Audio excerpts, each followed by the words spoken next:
Carolyn gets caught up in thing. Good morning, Mr. President. Morning. Can you hear me? Okay, yeah, I can hear you. Perfect. Good morning. And Good morning, everyone. Good morning, Tia. How are you? I am well. Tired, but I'm well. Well, you work good. We appreciate it. On behalf of the state of Florida taxpayers, we're glad you've done your job well. Okay. Master Kayla, Yes. can you see it? It's beautiful. Oh, it is. It is. It is. It is. My mom said, "Is that the other? Is that a shirt from your president?" I said, "Mm-hmm." She said, "I like this one better." And she was feeling it, talking about it feels so good. Soft, right? It's got a nice little texture to it. It does. It does. It does. How you been? Been good. Busy, but been good. That's good. That's real Changes good. in the near term, so I'm excited. Change is good. Change is job good. opportunities and whatnot. So Wait, hold on. I'm being selfish. It's not taking you out the area, is it?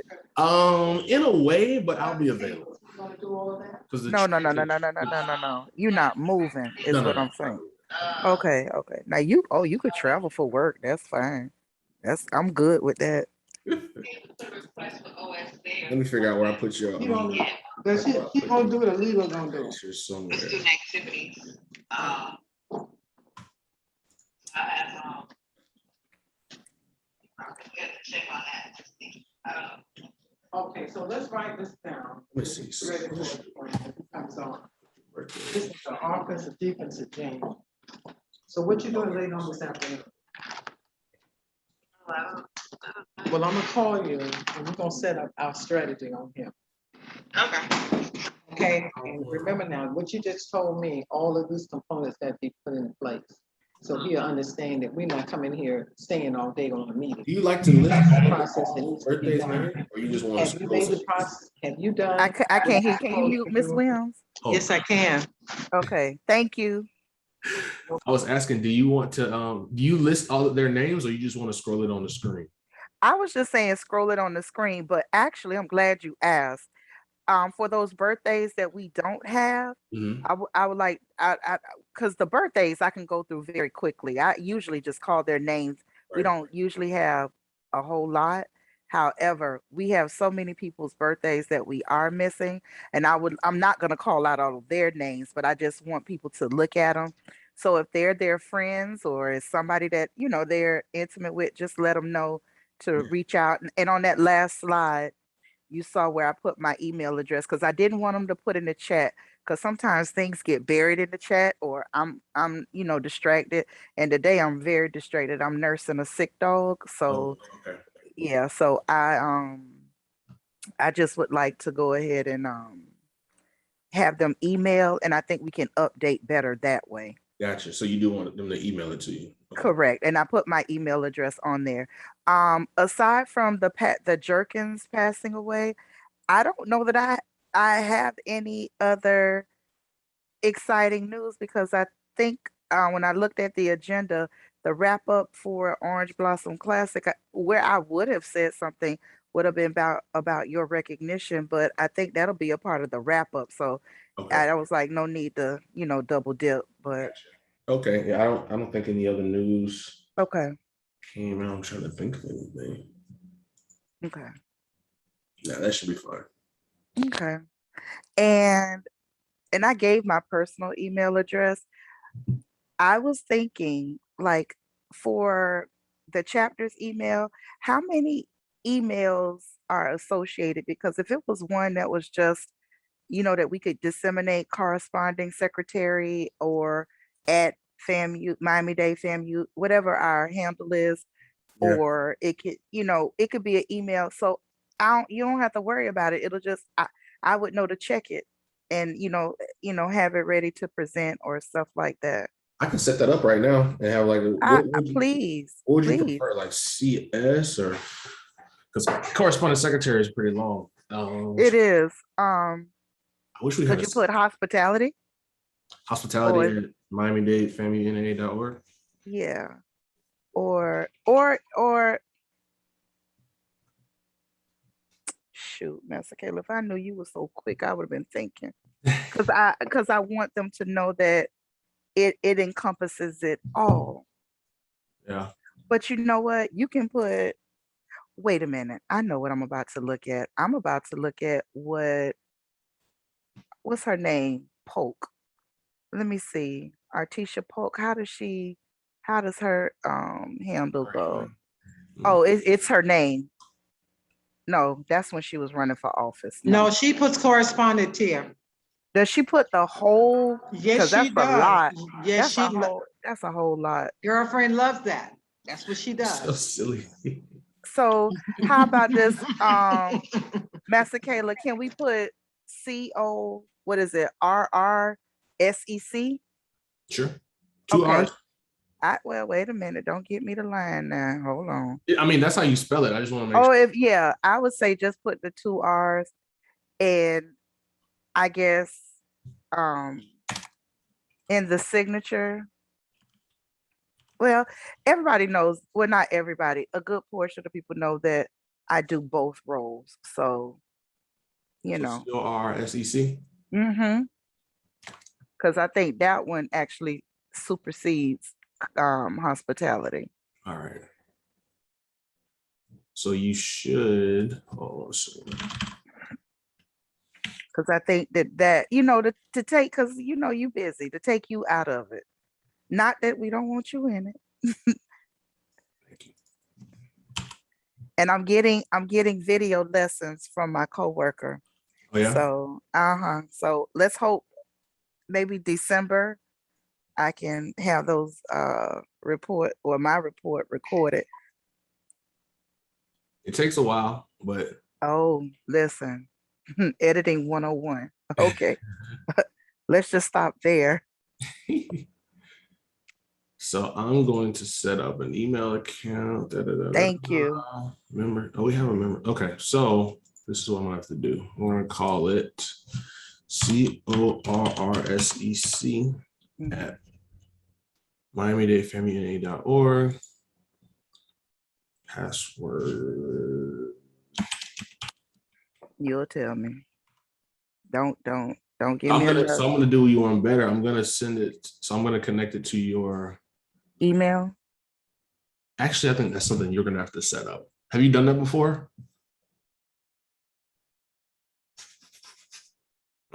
I might be able to just forward it to you. Okay. I might work in the interim. I mean, I'm not afraid of technology. I mean, we can go ahead and I can pretty much walk it out if it's, you know, steps to be taken. I'm not afraid of technology. Okay.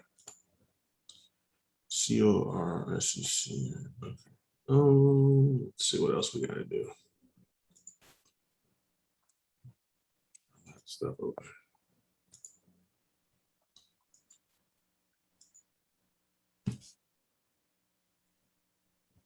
This is kind of long. So many things have happened since our last meeting. Land grantings, 2,000 vaccinations. Performed in the pregame festivity. 2022 U.S. News transformed the economic trajectory. Yeah, we'll play this. It's like a 5.5 minute video that the president gave to the board of trustees. Okay. Let me start playing some music as people come in. I wonder if anybody went to Tampa today. I think Ron Butler said he went. I think. Okay. Because I have on my game outfit. Yeah. This was, if I were going to the game, this is what I would be wearing. Thank you. You appreciate it. It looks good. It does. And I get lots of compliments. But you know, I don't even like Tampa, so that's why I couldn't go. Really? I do not like. Never did, even as a child. Busch Gardens, no.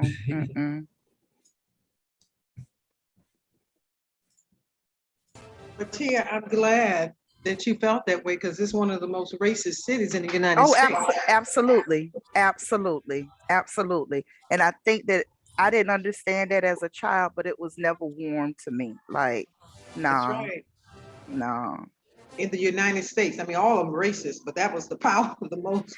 Right. I don't know if you were familiar when they did that. I think it was when President Obama was running the second time, and then they did that story about the I-4 corridor, and whether if it goes west or east, and that determines just the mindset, and the racial aspect came in that Yes. article as well. You were right. Mm-hmm.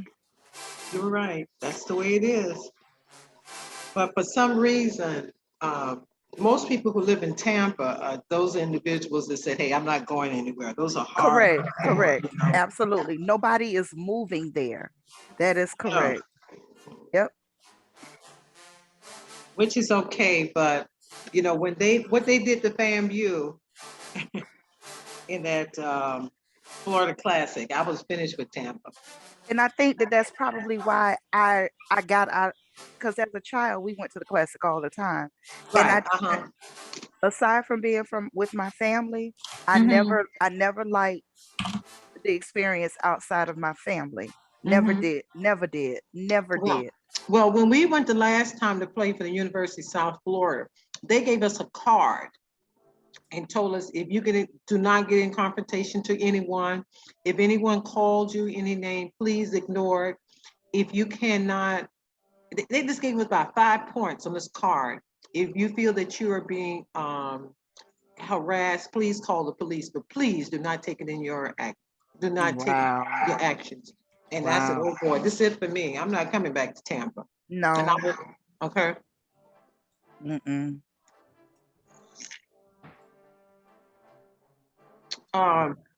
Tina, I want to ask you a question.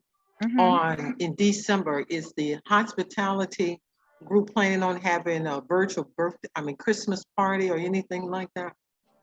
Are we still going to be virtual? For the time being, yeah. In December, you think? It's so hard to tell, Tia. I don't know. I don't want us to be, because it's fun when we meet in person. Yeah. But, you know, a lot of people, even for our March Be Out Day, they're concerned they don't want to participate because they're, you know, I don't know if the pandemic will be. We're available. We are able to. Would you like to have an in-person event? I would. I would like to. I just think that you'll probably get more participation, because I mean, I am cautious how I share my immunity now, because I'm back to work full time, like 5 days a week going into the office. So I'm very cautious about how I share my immunity.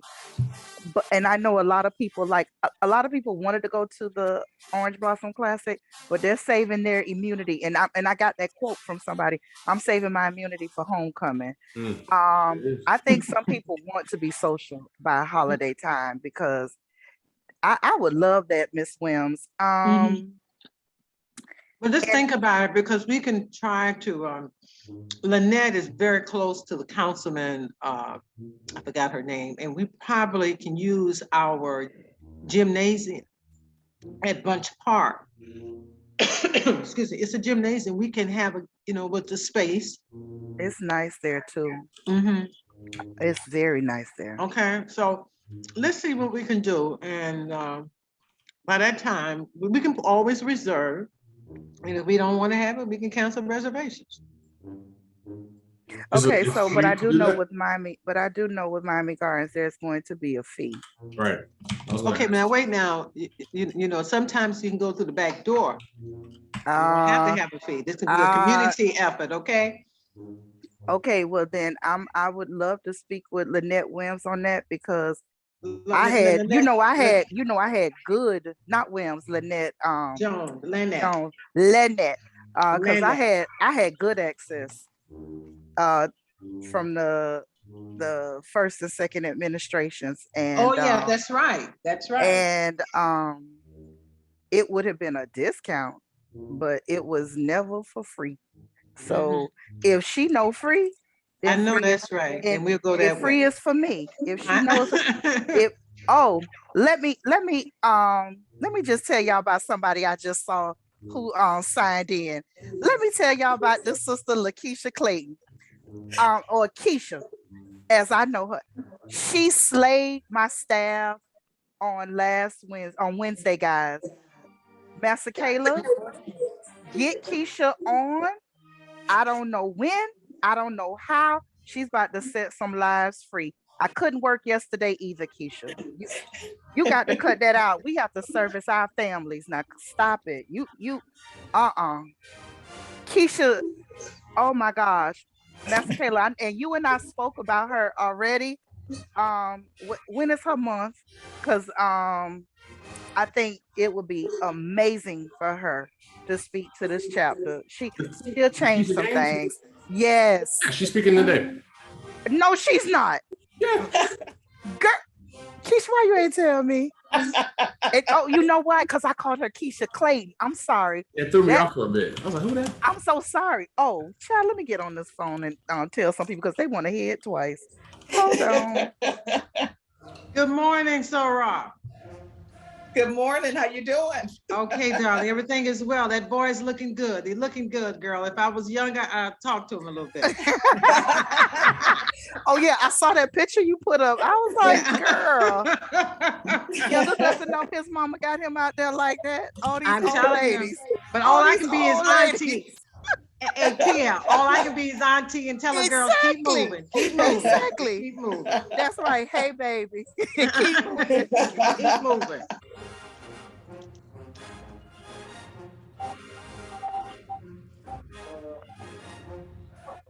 Okay, so anyone else? Yeah, I just sent you a I got it. He looks very good, very good. I sent that to some people that knew him when he was a younger person. They said, Lynette, this line, this is another child. I said, no, this is him. It's him. That's him. Thank you, Village. Hey, we still working. I got two other young men. I had to take them to the tool shed.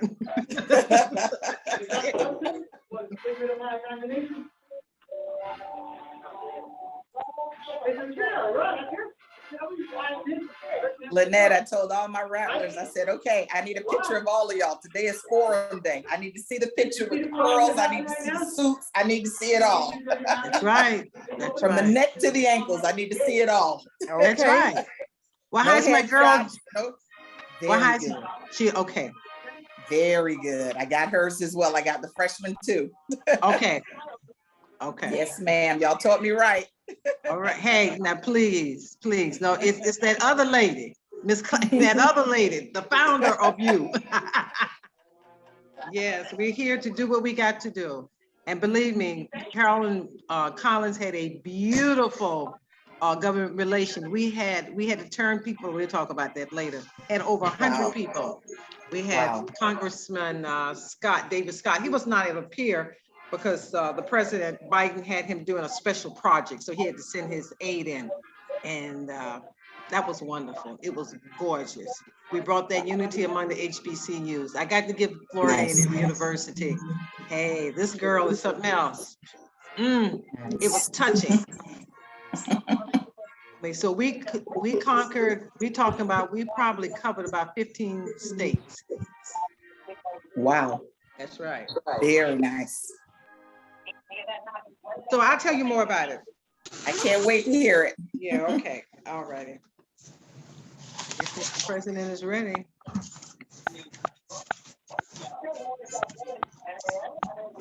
Good morning, VP.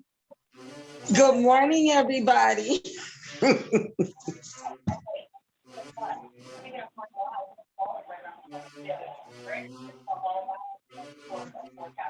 Trying to make sure I got all my notes together. Miranda Sierra is sending some more boxes. Say that again. She's now in school supplies, so I'm going to talk to her today. Okay. Okay. All right. Good morning, y'all. We'll get started in just a minute. Thanks for joining us this morning. Gotta get hype.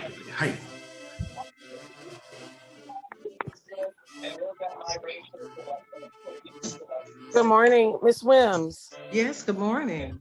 Hey, listen. So Yeah. I'm going to introduce Rick and Okay. then just go through some of the stuff that's going on politically. Do you want to Yes. cover the meeting that was had with the aide? You want to do that Yes, no briefly? problem. Okay. Perfect. All right. Because then I'll do the other part. I heard you chiming in. I was like, oh, perfect. She can help me. Oh, okay. Next time I keep my mouth closed, okay? Nah, dog. No, that won't happen. That won't Remember, it's happen. membership/government relations. My president has assigned me for membership. It all works You said together what? in the end. It all works together. So, Ms. Williams, what I'm gonna do is, so we got Rick who's gonna talk on behalf. You saw the text, and then next week I'm gonna bring in NAACP, and then any other ones you and I talk about, we'll have them Yeah, come in and monthly. introduce him to membership when you finish with him today. Oh yeah, okay? well, you know, he was at the athletic thing. They gave all that big money, the athletic booster event. He was right there in that picture, giving Well, a nice big check. yeah, he was in the picture, but I want his name on the roll. Well, there you go, Miss Lynette. I'm just listen. I'm taking them to the water now.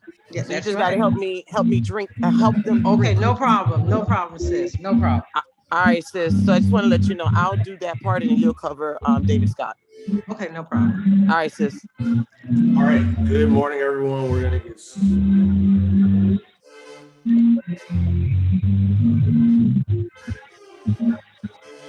All right. So I put everyone on mute. Hopefully, except myself. Yeah. Okay. I put everybody on mute. And we're gonna go ahead and start it. If you have a comment, question, put it in the chat, or looks like let me get this chat up too. Yes, Denitra, I saw the email. Yes. If you have a question, put it in the chat, please, or you can raise your hand in the participants panel, I believe. You can go ahead and use that. If you have a question, you can also text it to our chapter number. It's 740-746-3268.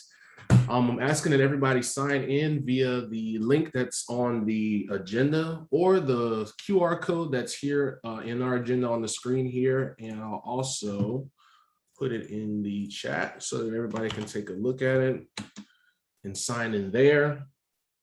Good morning. It's Saturday, September the 18th, 2021. The year is flying by.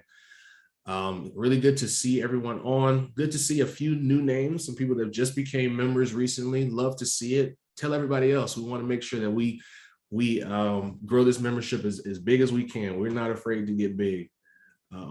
So thank you for joining us today. I'm looking for issues. Miss Moody, I can't unmute you for some reason. I can only see your it shows that you're only on video. Unless you're on, let me see here. Maybe you're on here. So we're gonna start our meeting. Madam Recording Secretary, it's 10:05 a.m. is the time that we're gonna call the meeting to order. And I would like to have an inspirational message from our chaplain, Miss Bridget Moody. If I can find her, I guess she's gonna jump back in. In the meantime, I would like everybody to take a look at our agenda for today. We shouldn't be too long. There are a couple of videos I want to show, and we also have a special guest that will be joining us a little bit later, Mr. Rick Beasley. For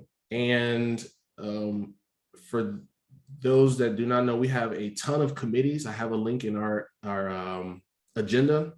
If you'd like to join one of our committees, we need all the help that we can get to help grow our chapter. We've done so much so far, but we've got a long way to go, and every little bit helps. It really, really does. Hi, I see you. Good morning. Good morning. Good morning. Chaplain, good morthem.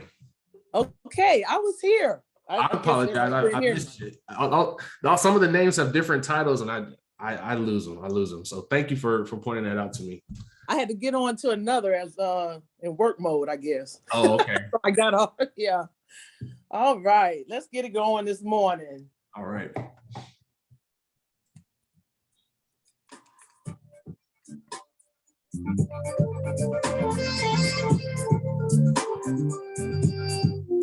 Take a breath.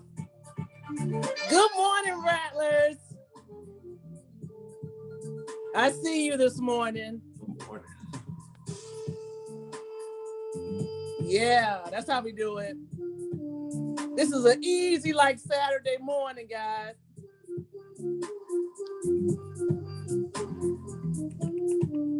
Where are you, Rattlers?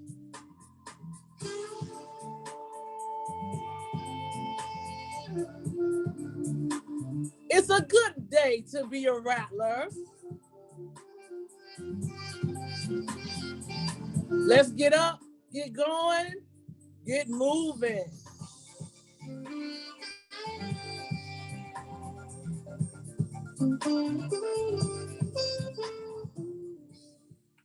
Good morning. It's a good rattler morning, everybody. Just a thought today to inspire you and a little jazz in the background to move you. Don't you know it's a great day to be a rattler? Every day is a good day to be a rattler. For the month, let's give thought. The word for the month is embrace. Get up to embrace something new. Get up and get going. Know your worth. Never allow pebbles to become boulders in your life. Nothing can stop you or deter you from destiny. And always remain focused. Patti LaBelle said, embrace the good and bad. Let go of the past. Love what's in front of you. And when you look in the mirror, I say, love what you see. Embrace you today. So with that, Rattlers, let's say a prayer. Let's breathe it today. So Lord, we thank you for this day. There's none like this one. And we can use and do whatever we please because you provided everything that we need. Those things that we don't, we can ask for help, to share your love, your guidance, and most of all, we thank you for all you do.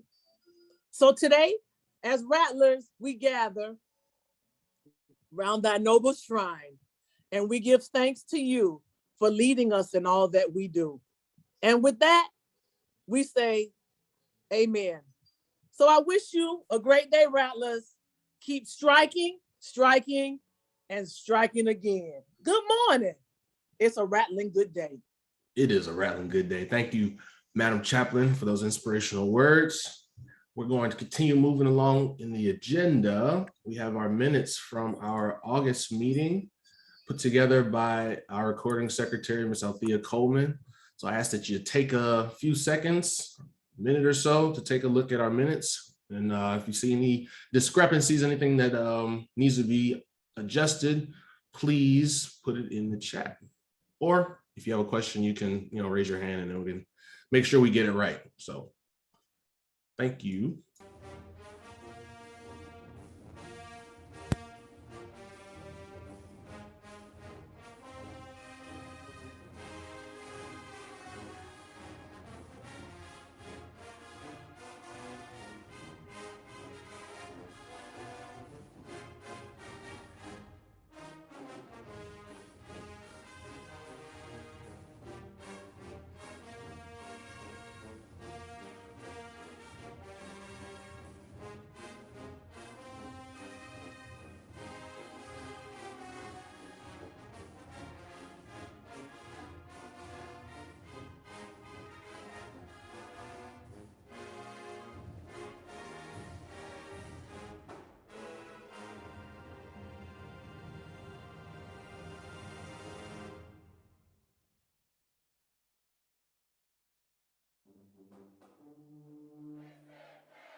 All right, so I know quite a bit to read, but I think I put it in the I put these minutes in the email, so you also had a chance to review them there. But I've launched a poll asking if you're in favor of accepting our August 2021 meeting minutes. All those in favor can vote aye. Those against, nay, and then you can also have the choice to abstain.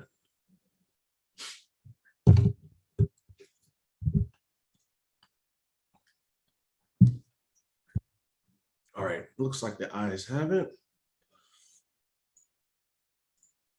Share the results there. And then we're gonna go, let me see. Yep, didn't see any questions or hesitations. So thank you for that. Now we'll go into our treasurer's report given by Ms. Lynette Jones. Let me find her. There she is. Let me pull it up.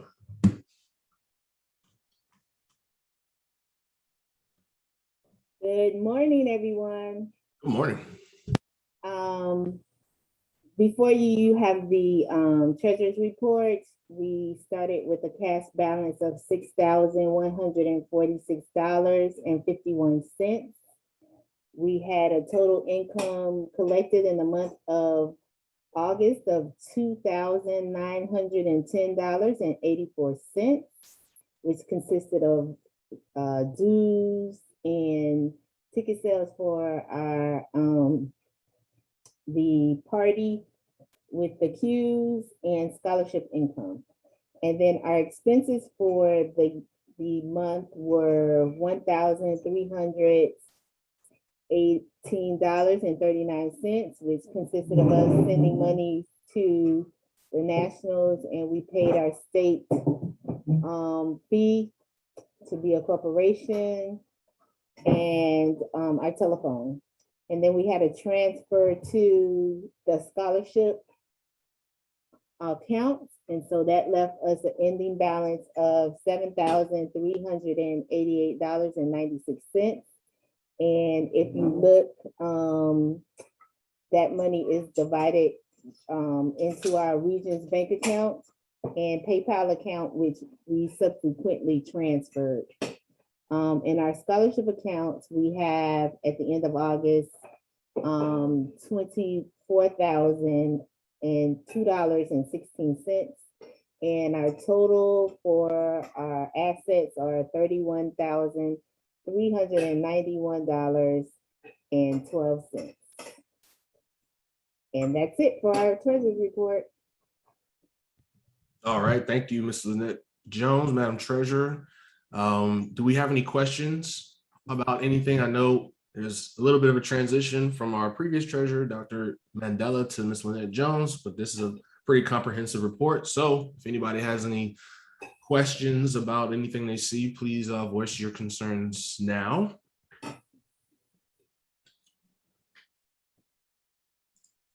Madam VP, you have a question? Just a quick question. I may have missed it. I was writing some notes. How many tickets did we sell for the joint project? Let's see. I have it somewhere. I believe the total was 12 tickets that we sold. We had you had bought a table yourself. Yeah. I think outside of that, I think it was 12. I have an accurate number here. It wasn't a whole lot. A lot of people, there were a lot of other events going on, as well as the fact that there was a pandemic. So that held a lot of people back. I mean, it may have, but I guess I would ask of the chapter, because this was a joint event for our scholarship project, that if you did not get a chance to buy a ticket, at least to make a donation towards buying that ticket. It's $20. It was $20. Yeah, it was a joint event, and it was helping us to raise some funds for scholarship. The event as a whole I enjoyed myself. Yes. It was a good time. And I saw the Moody's there, Denitra, her mother, Miss Makita Prime was there. I know I'm missing some people. I think I saw Dr. Young was out there, but I'll have to double check with Dr. Darren Clark to see what our final, how we ended up, what our total spread was on that. But I'm gonna, I know you saying this is a push for scholarship, but I'm gonna give us a break this time just because there was a lot going on, particularly with the pandemic. I understand people's hesitation, not wanting to go out because of the pandemic.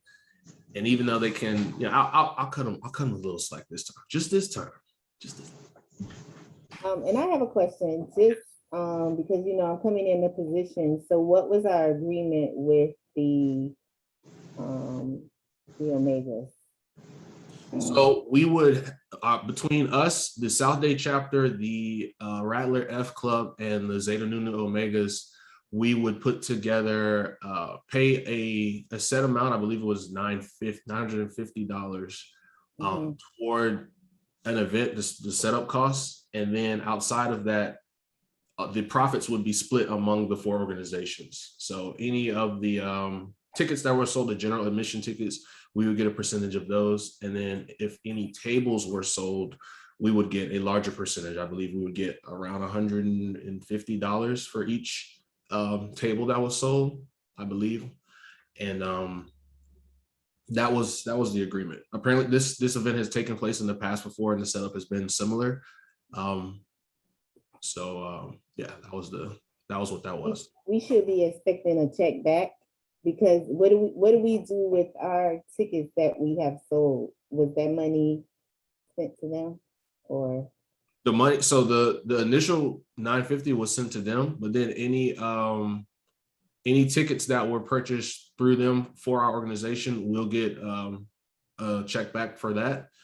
And then if they bought tickets directly from us, we kept that money. Okay. Yeah. Okay.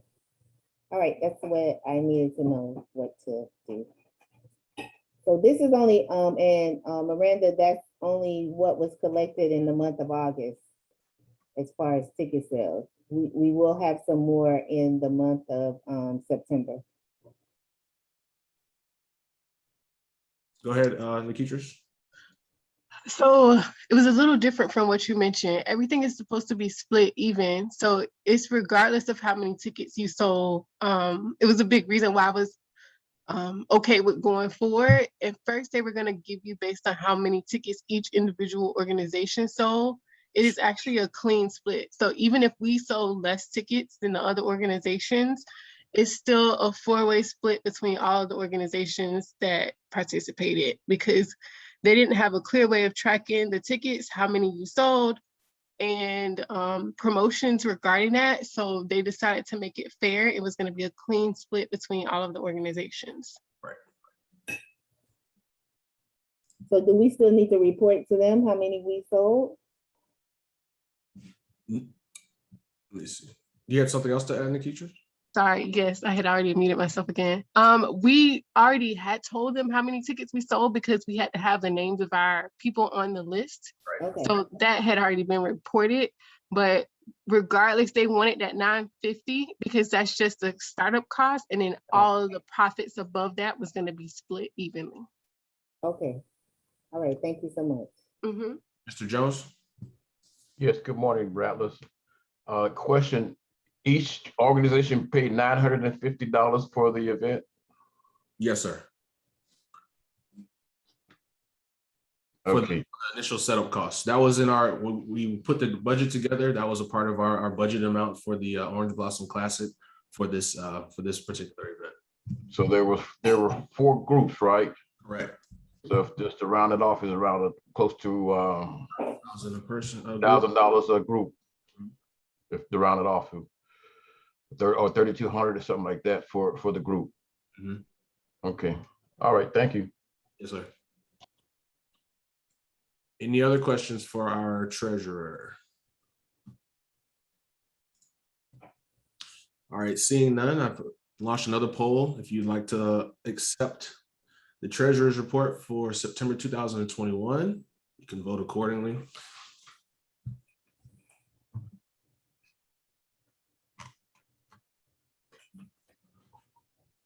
Go back to the agenda here.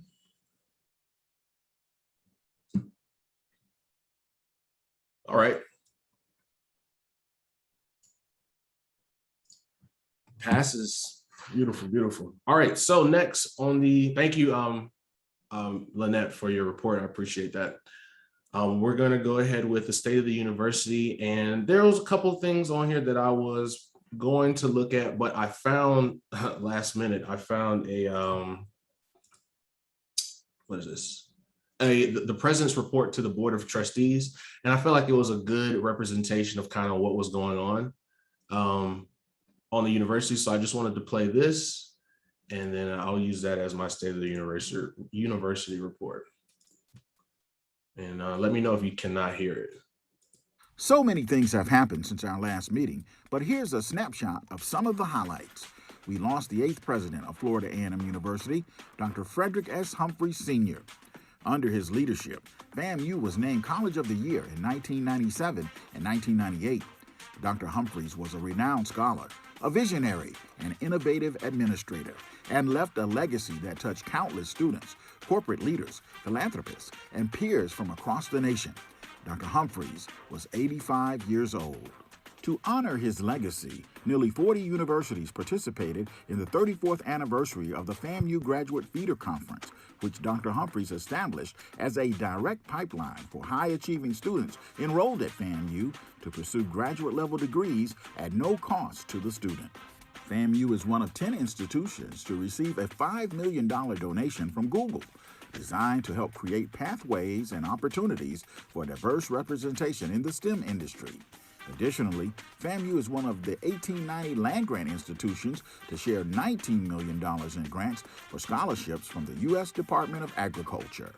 FAMU exceeded its fundraising goal for the year, taking in nearly $13.7 million. FAMU also received $1.2 million from NASA to recruit more African-American students to pursue careers in aerospace engineering.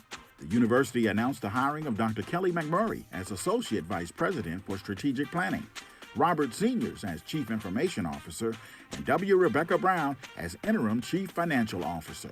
FAMU held 5 summer commencement ceremonies featuring civil rights attorney Benjamin Crump, alumni Monica Range from the U.S. Department of Agriculture, and Marcelia Freeman from Clear Lake Capital Group. Freeman issued a $100,000 challenge that she would match dollar for dollar. Additionally, honorary doctorates were awarded to broadcast legend Tom Joyner and the longtime president of the Florida State NAACP, Adora Obi Nwizi. Also during graduation, Dr. Robinson announced that the university provided $16 million in student support and debt relief as a result of the Federal CARES Act. Now, some of you, and I know this as a fact, may have thought that some of the balances that cleared up was a mistake, right? I know you thought it because your parents called and said, FAMU, there was some money on the account a week ago and now it's gone. That was not a mistake. In fact, you should know that for the last year and a half, this institution has provided more than $16 million in student support and debt relief as part of the Federal CARES Act initiative. Dr. Robinson received an above-average rating from members of the Board of Trustees during his annual evaluation. FAMU celebrated its largest year-over-year growth in its 4-year graduation rates and its highest score ever in performance-based funding. FAMU is the recipient of a $30 million 5-year federal grant for the NOAA Center for Coastal and Marine Ecosystems.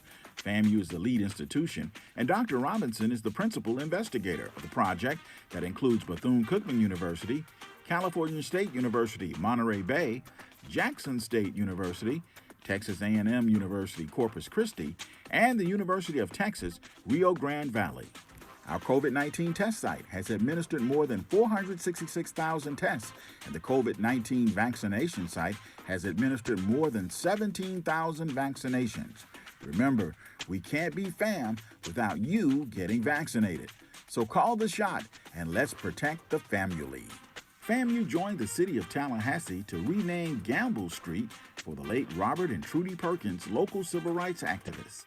Gamble Street was named for a Confederate soldier and slave owner, Major Robert Gamble, who at one time had more than 200 slaves who lived and worked at his plantation during the productive sugarcane peak. The Perkins were relentless in their efforts to fight for racial and social justice before it was cool to do so. The revival of the Orange Blossom Classic was a success. About 36,000 fans converged on Hard Rock Stadium for the football game between FAMU and Jackson State. It was the first OBC in more than 40 years, and the engagement and participation was great, despite the final score. The Marching 100 and the FAMU Concert Choir performed during the pregame festivities for the 2021 NFL kickoff game between the Dallas Cowboys and reigning Super Bowl champion Tampa Bay Buccaneers. Finally, FAMU solidified its standing as the highest-ranked public historically black college or university for the third consecutive year, moving up 13 places to number 104 in the 2022 U.S. News and World Report rankings of top national public universities. In another major move forward, FAMU ranked 13th in social mobility, rising 7 places, a testament to the university's ability to transform the economic trajectory of alumni and their families, and its commitment to its students and mission. This is Keith Miles reporting.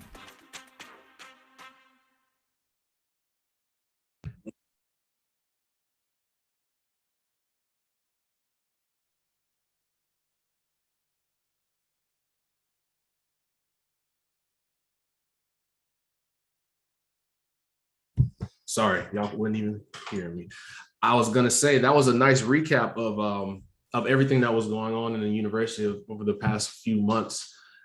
They covered everything. I didn't even get a chance to preview it. I know I'm not supposed to say that, but I was going to talk about the renaming of Gamble Street, but that was covered in the video. So I think that was a really, really nice presentation, and well put together.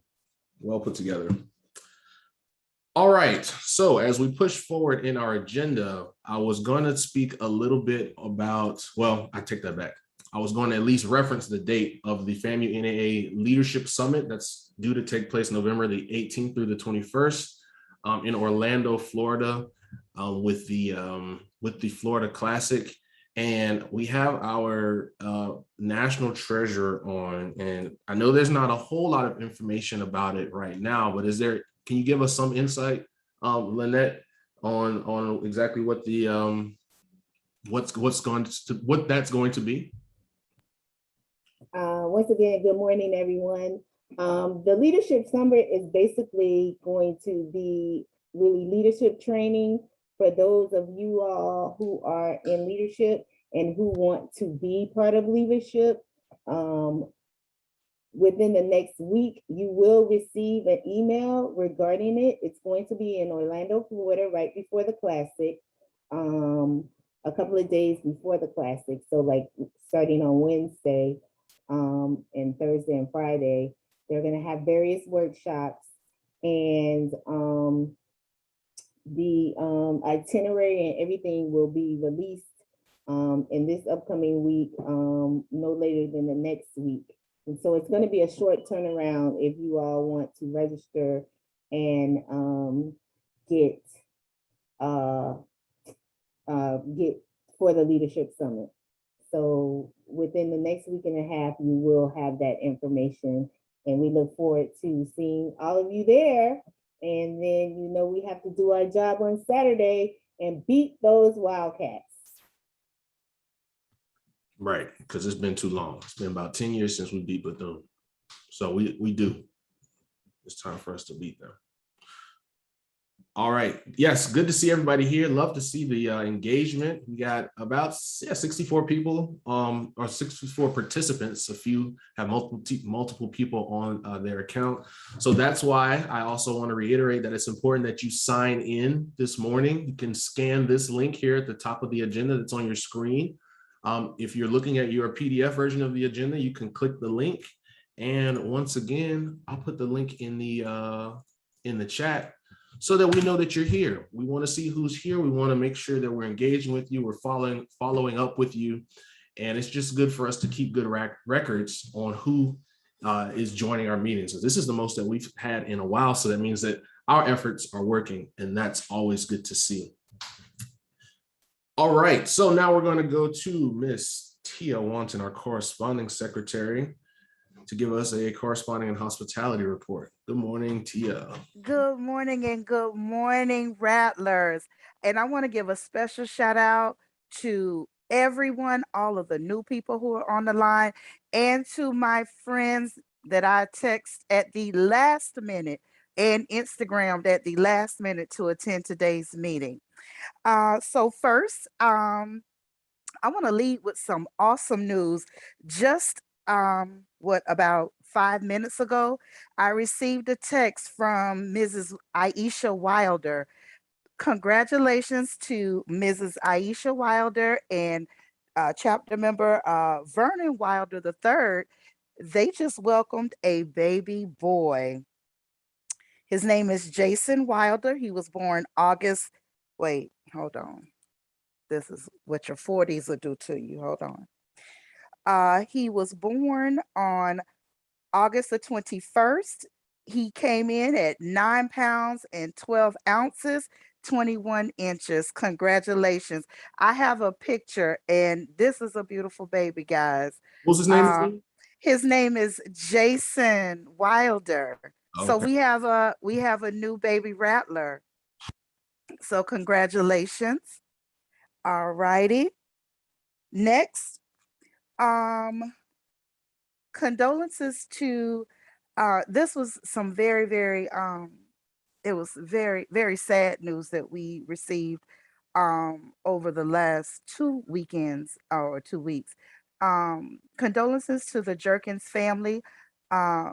Maria Jerkins, a long time administrator within the Miami-Dade County Public School System, passed away. Also, former chapter parliamentarian, Coach Carlton Jerkins, passed away. I received this information, I guess, sometime during the week, and I reached out to Denitra Collins to secure a mailing address, and so she was able to provide one. So a condolence card will be sent to the family. Uh, some of you may know their sons, Marcus and Michael Jerkins, and they are also Rattlers. So we want to send an extra set of prayers up, not only to the family, but to the chapter members who were very close to both Maria Jerkins, as well as, and I did get a chance to know personally Coach Jerkins. I got a really good snapshot of who he was and what he meant to the chapter when I spoke to several people. Most recently was Miss Vanessa Byers. And so we're going to send that information out. Also, we have our September birthdays. So, Mr. President, if you can roll it so we can shout out our birthdays.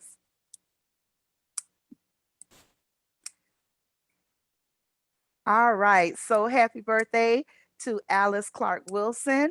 Your birthday is on September 5th. I'm not going to call the birthdays. I'm going to just say happy birthday. Sharita Clark, Veronica Raming, Lisa Bennett, Maui Umar, Mary Vereen, Althea Coleman, our new recording secretary, and Landry Johnson. Happy birthday. So the next few slides, these are the Rattlers. If you know anybody, if these are your friends, your family members, please take a good look at these next few slides that are coming up. We are missing your birthdays. We want to celebrate you. We want to shout you out. At the end, the last slide is going to have my personal email address. Email it to me. Don't put it in the chat because it might get buried in the chat. Please, if any name that you see, please have them to reach out so that we can address them and say happy birthday and all of that good stuff. Last slide. Oh, I put the new one in. I have a new email address. So I have to learn this one, guys. So I don't know it by heart. So this is, I guess, abbreviated for correspondence secretary at Miami-Dade FAMU NAA.org. Let me write that down so I'll know for myself. So at this time, if it's your birthday or if it's someone's name that you saw on the slides, please, please, please do not hesitate. Email. Someone dropped it in the chat I saw. And yes, happy birthday to all of the Virgos and Libras. You special beings you are. All right, that's the end of my report. Everybody have an awesome, awesome, awesome week. And thank you so much. Take care. Thank you, Tia, my Madam Corresponding Secretary. And I got my wife popped her head in here to let me know that I believe the Wilders, their child's name, I think there may have been something lost in translation. I think it's Jackson Wilder, but no harm, no foul. But thank you and congratulations to the Wilders, and happy birthday to everyone. And as always, if you have any information, call or text it to Tia. Her information, her phone number is here in the agenda. And also we have a new email for her. And hopefully we're working to get emails out to all of our executive committee members, so that if you have a question that you want directly pointed to them, we can have that. And I'll work in the background to try and put that together. But yes, that's correspondence. We're going to now move on to our illustrious Vice President, Ms. Miranda Albury, to give us an update on scholarship and recruitment. Good morning, Madam VP. Good morning. Let me make sure I'm unmuted. Good morning, everybody. Morning. I hope you all have had a great week, and you are, as our chaplain always says, ready to rattler up. As it relates to our scholarships, again, I want to thank everyone in this Miami-Dade chapter. We were able to award 40 scholarships totaling almost $30,000. Of the 40 scholarships awarded, we had one student just because of family issues or whatever will not be going to FAMU. So the total ended up being 39, and we will make go back and take a look at how we can award those dollars. In addition, the monies that we raised for Founders Day, we realized that for the NAA scholarships, we were able to go back and add a little bit more to about 4 of the students that received $500 scholarships. We were able to increase that to $1,000. And one of those students, she's so excited because she is a December graduating student, and it really, really came in handy. So Miami-Dade, thank you very much. I am going to be coming back next month, and we're going to start the process over to our legacy scholarship donors. Thank you, thank you, thank you. I hope you jump on board again. Those of you who'd like to be on that bandwagon, I'm going to be reaching out, as well as our 10 for 10 teams. As it relates to recruitment, I'm sorry. And for those of you that signed up for the scholarship committee, watch your mailboxes this weekend. Next week, you'll be getting information from me regarding the admission requirements, different requirements from FAMU, housing costs, all those kinds of things. As we begin to prepare with the whole recruitment and scholarship process, I want to make sure that you're well equipped when you are talking with students and their parents. There will be on October 2nd, the annual fall preview. I did speak with Dr. Hudson this past week. We normally do the fall preview. It is from 9 to 1, and the athletic department will also give us tickets to the game. Problem is, the game doesn't start until 7. Florida State has a game that day, and there are no hotels in Tallahassee. So what I've asked Dr. Hudson is if we can bring our students up from South Florida the following weekend, if they would host a preview for Miami-Dade, Broward, Palm Beach high school seniors that have applied and or been accepted only.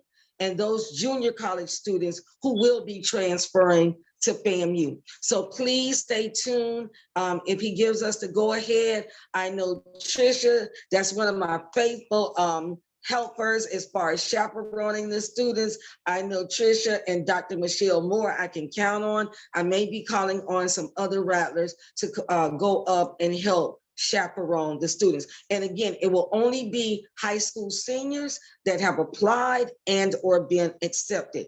If you do know of students who have FAMU on their radar and they are in the 12th grade, please encourage them to go ahead and apply, because in order to qualify for any of the university scholarships, you have to have been accepted by November 1st, no exception. And many of our students who are scholars miss out. So please, please, please, Rattlers, tap those students on the shoulder who you know may meet those requirements. Mr. President, that is my report for scholarship and recruitment today. Perfect. Thank you, Madam VP. Any questions regarding scholarship and recruitment? Thank you so much to everybody that donated toward our scholars and our scholarships. And hopefully we can surpass that in the next scholarship cycle. So no questions? All right. The date of the preview, October the 2nd. It's October the 2nd, but we're looking to do it if Dr. Hudson approves, October 9th. Right. Perfect. All right. So thank you, Madam VP. We'll go ahead and go to publicity. And I'm making the gradual shift to our new publicity director, Mr. Jason Moody. And he's going to share with us kind of like an update on what's going on with publicity, how people can help out, what people can do to help further our reach with the Miami-Dade chapter and things that we're doing. And also I have our latest issue of Thy Noble Shrine, and I'll be turning all of that over to him. But I did want to give him a chance to speak and say something. So the floor is yours, Mr. Moody. All right. Thank you, Mr. President. I appreciate that. Good morning, everyone. Happy Striking Saturday. I'm glad to be here with you all. Now, talking about the Noble Shrine. So as Mr. President said, we currently do have our summer issue on the website. It was also attached to your emails this morning. As you can see, he's scrolling through it right now. I would just suggest for anyone that's interested in having a piece or having any type of media on the next issue for fall, please send it to our email at info@miami-dade-famunaa.org. Whether you want to talk about the state of the university, if you want to recap the Orange Blossom Classic weekend, anything, if you just want to tell your FAMU story, please send it into that email so it can get directed to me and you could be able to see yourself on the fall issue. Also, we want to get these non-tech savvy rattlers into the mix as well. I know some of the older generation, they do have some great FAMU stories, and we like to highlight that. So if you know any, if you want to sit down, probably take a pad and pen and get their story and have that sent to the email address as well for it to be on Thy Noble Shrine, we would enjoy that too. So please email us at info@miami-dade-famunaa.org. Next, we have how to find the Miami-Dade chapter. So we have a lot of ways to find our chapter, all right? We getting up with the times. So thanks to our membership committee, we have these cards. I don't know if you guys can see them. We got these cards. If you happen to have any, all of our information is listed on the bottom. So that's our socials, our website, everything that's related to the Miami-Dade chapter is listed on here. We even have a QR code on this one right here that you can scan it, and it takes you right to the Miami-Dade FAMU NAA website. So that's great as well. Also, if you have any questions about the meeting, feel free to call the chapter hotline. Our number is 740-746-3268. Any questions as well. Also, if you'd like to be on the mailing list, you want to get the emails, basically our media, email detailing when our meetings are going to be or any type of news relating to the chapter, please go on the website, click join our mailing list. You can type in your information and you'll be added to the list as well. Also, if all else fails and you don't have the cards, you don't have the welcome cards, you don't even have this little bottom part of the agenda where you could cut out and have the information, you're like, oh, how can I know what the chapter is doing? You can Google Miami-Dade FAMU and we will be the first thing to pop up. So literally there's no reason why you can't be connected. You can find us anywhere. We're here. You know, we are here trying to function. We're trying to strike on every corner. So yeah. And lastly, going back to the non-tech savvy rattlers, because like I said before, we have to keep them in the mix. Our older generation and our new generation have to be together like that. So please have them mail into our PO box if they have any questions. Our PO box is 680938, Miami, Florida 33168. So all grounds are covered. Have any questions? Email us, Google us, go on the website, go on our socials, and we'll be here to assist you. And Mr. President, I think that's it. Thank you so much, sir. I do appreciate it. And exceptional job. I was gonna reiterate, but you hit the nail on the head. If anybody's looking to figure out how to reach the FAMU Miami-Dade chapter, we're on Google. FAMU Miami alumni, we're the first one that shows up. FAMU Miami-Dade, the first one that shows up. And you can direct people just like that. And luckily, you know, the way we have our website set up and the way that our presence is, a lot of the first links on that, the links on that first page, all direct you to the Miami-Dade chapter. And we're just looking to continue to grow our presence. We're doing an exceptional job. Thank you to some people that tagged us in some Instagram posts and some Facebook posts, getting the word out, reposting and retagging. And yeah, I think this year is going to be really good, especially on the social front. So thank you, Jason, for taking the initiative and spearheading those efforts. Thank you. Thank you. All right, membership. Miss Wims, there you are. Please let us know how we're doing and how we can continue to do what we do. Okay, good morning to Rattlers. And first I want to extend my deepest sympathy to the Jerkins family and congratulations to the Vernon family. Glad to hear more Rattlers are being born into the family. Here we see that we have thus far 116 paid members currently and 51 life members. Very good. We're glad to see that and we want to move on. The president has come with the charge is how we're going to keep our members. We have been able to see over 3,000 people in Dade County where they are not a member of the chapters. When I mean chapters, there's another chapter, a South Dade chapter. And we want to extend. So we're hoping that we can divide our committee and we can have people to call and find out what is the problem, what needs to be done. I was able to be on a meeting with our VP and we had someone sharing best practices. And we found out that Capital City has 220. My understanding that's the largest chapter members in our association. So we know when the student makes an A, you ask them, what did you do? And what happened is that they divided their members according to their status. We had seasoned rattlers, we had the young alums, and then we also have what we call the middle group.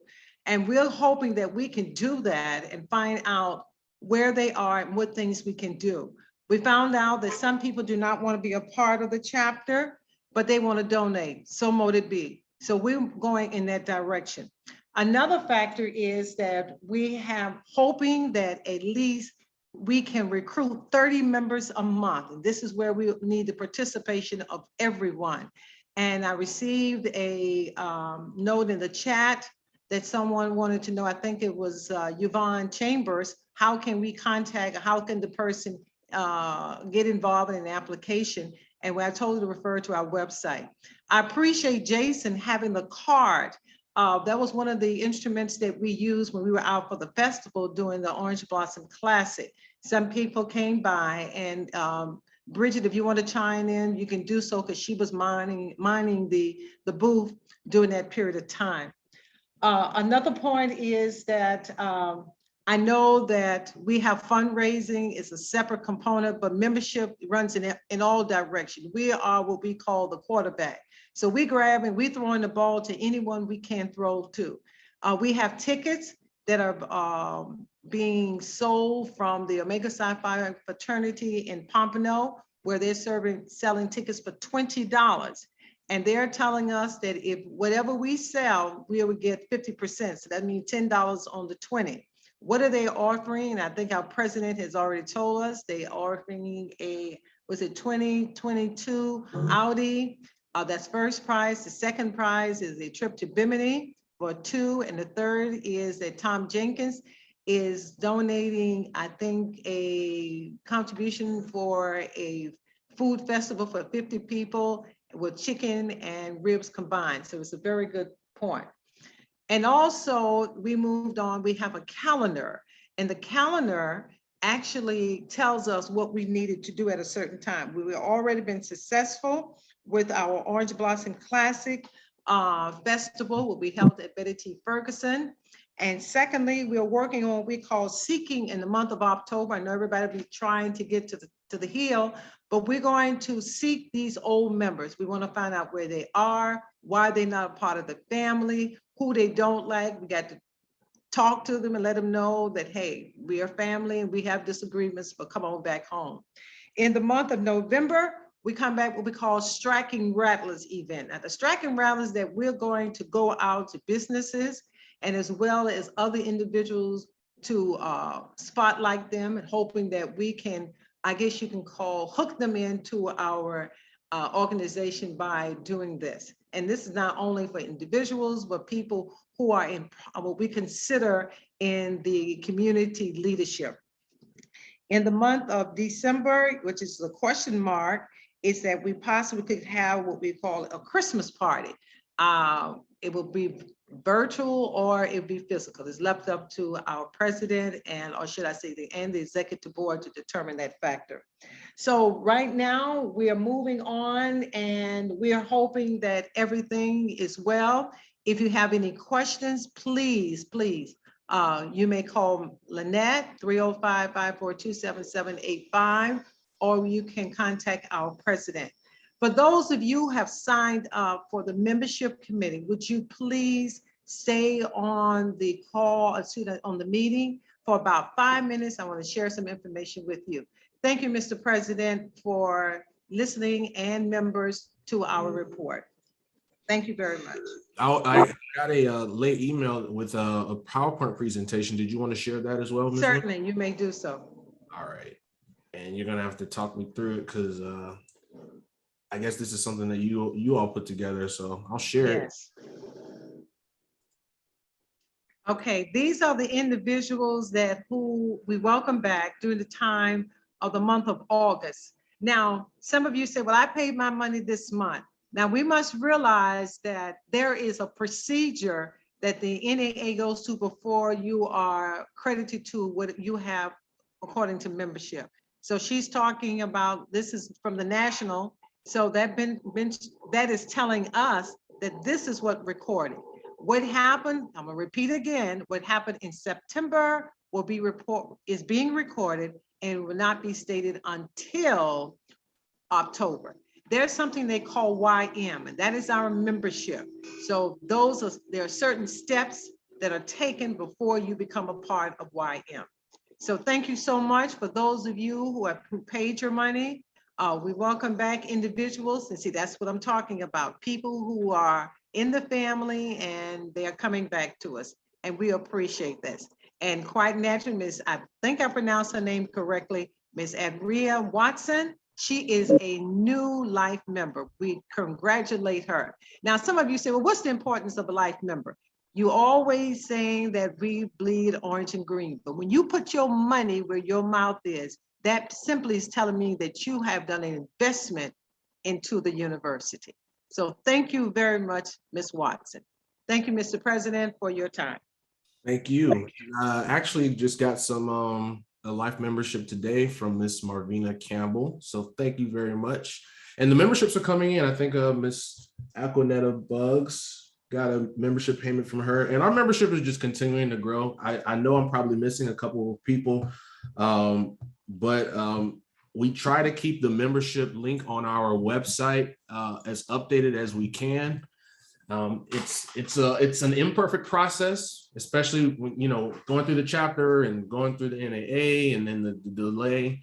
I know that Miss Lynette Jones would always say, if you go straight through the NAA, it's a cleaner process. It's a lot more, it's instant, you're active instantly. But I know some people still prefer to send their monies directly to the to the chapter first and let us handle it. So either way, we do our best to make sure that we're as transparent as possible and making sure that the memberships are getting to nationals. But I realize that, you know, it's a very imperfect process. Someone has a question here. Mr. Tom Jones, go ahead, sir. Hey, please call me Tom. Good morning, Miss. Make me feel like, you know, I'm not working anymore, so please call me Tom. But my question is, how much is the dues? What are the dues structure? Yes, sir. So dues are $100 for the year for a regular membership. That covers $50 that goes to nationals, $10 that goes to the Florida region, and then we get the remaining $40. Now, if you're already a life member, then that's just $50. Every year it's $50, and that covers, once again, $10 to the region, $40 to the chapter. If you'd like to pay for life membership, just a one-time life membership, nationals get $750, and then you still have the $50 for the region, the $10 and $40 for the chapter. So you're paying $800 in total, and then every subsequent year you're just paying $50. We do have what is they call it the Doris Hicks method. $162.50, well, excuse me, $162.50 for your first payment, and then $62.50 for 11 months. And then at the end of those total of 12 months, you would have paid your $800. So that is a kind of like a payment plan method for those that want to split up the payments. Does that answer your question, sir? Yes, sir. Thank you. Does that answer your question? Yes, it does. Thank you very much. Absolutely. Mr. President, would you please include about associate members? Because there are some people who were not graduates of FAMU, but they also. We want as many people supporting FAMU as possible. So it doesn't matter if you are not a FAMU grad. We would love to welcome you into the fold. For example, my mother definitely graduated from South Carolina State, but she supports her son wholeheartedly, and she is a member of the Miami-Dade chapter.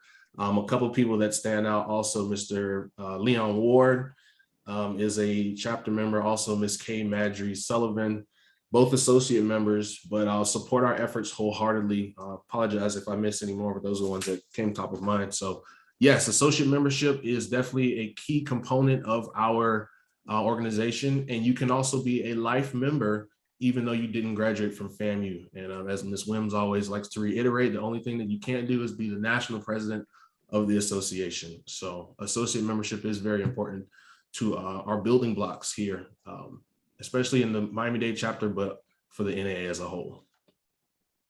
Anything further, Ms. Wims? That's it. I think we covered everything. And please, I ask those who are members of the membership committee, please stay on for about 5 minutes. Believe me, only 5 minutes. Thank you so much, Mr. President. Absolutely. If somebody is interested in setting up the installment, send an email to the chapter info@miamidadefamuna.org, and we'll work to set that up via PayPal or whatever. We'll work out a process with you, and we'll have to make sure we talk with our treasurer so that we can get the most seamless process. And I know she's on mute here, but I want to see if there was a process that you preferred, Lynette Jones.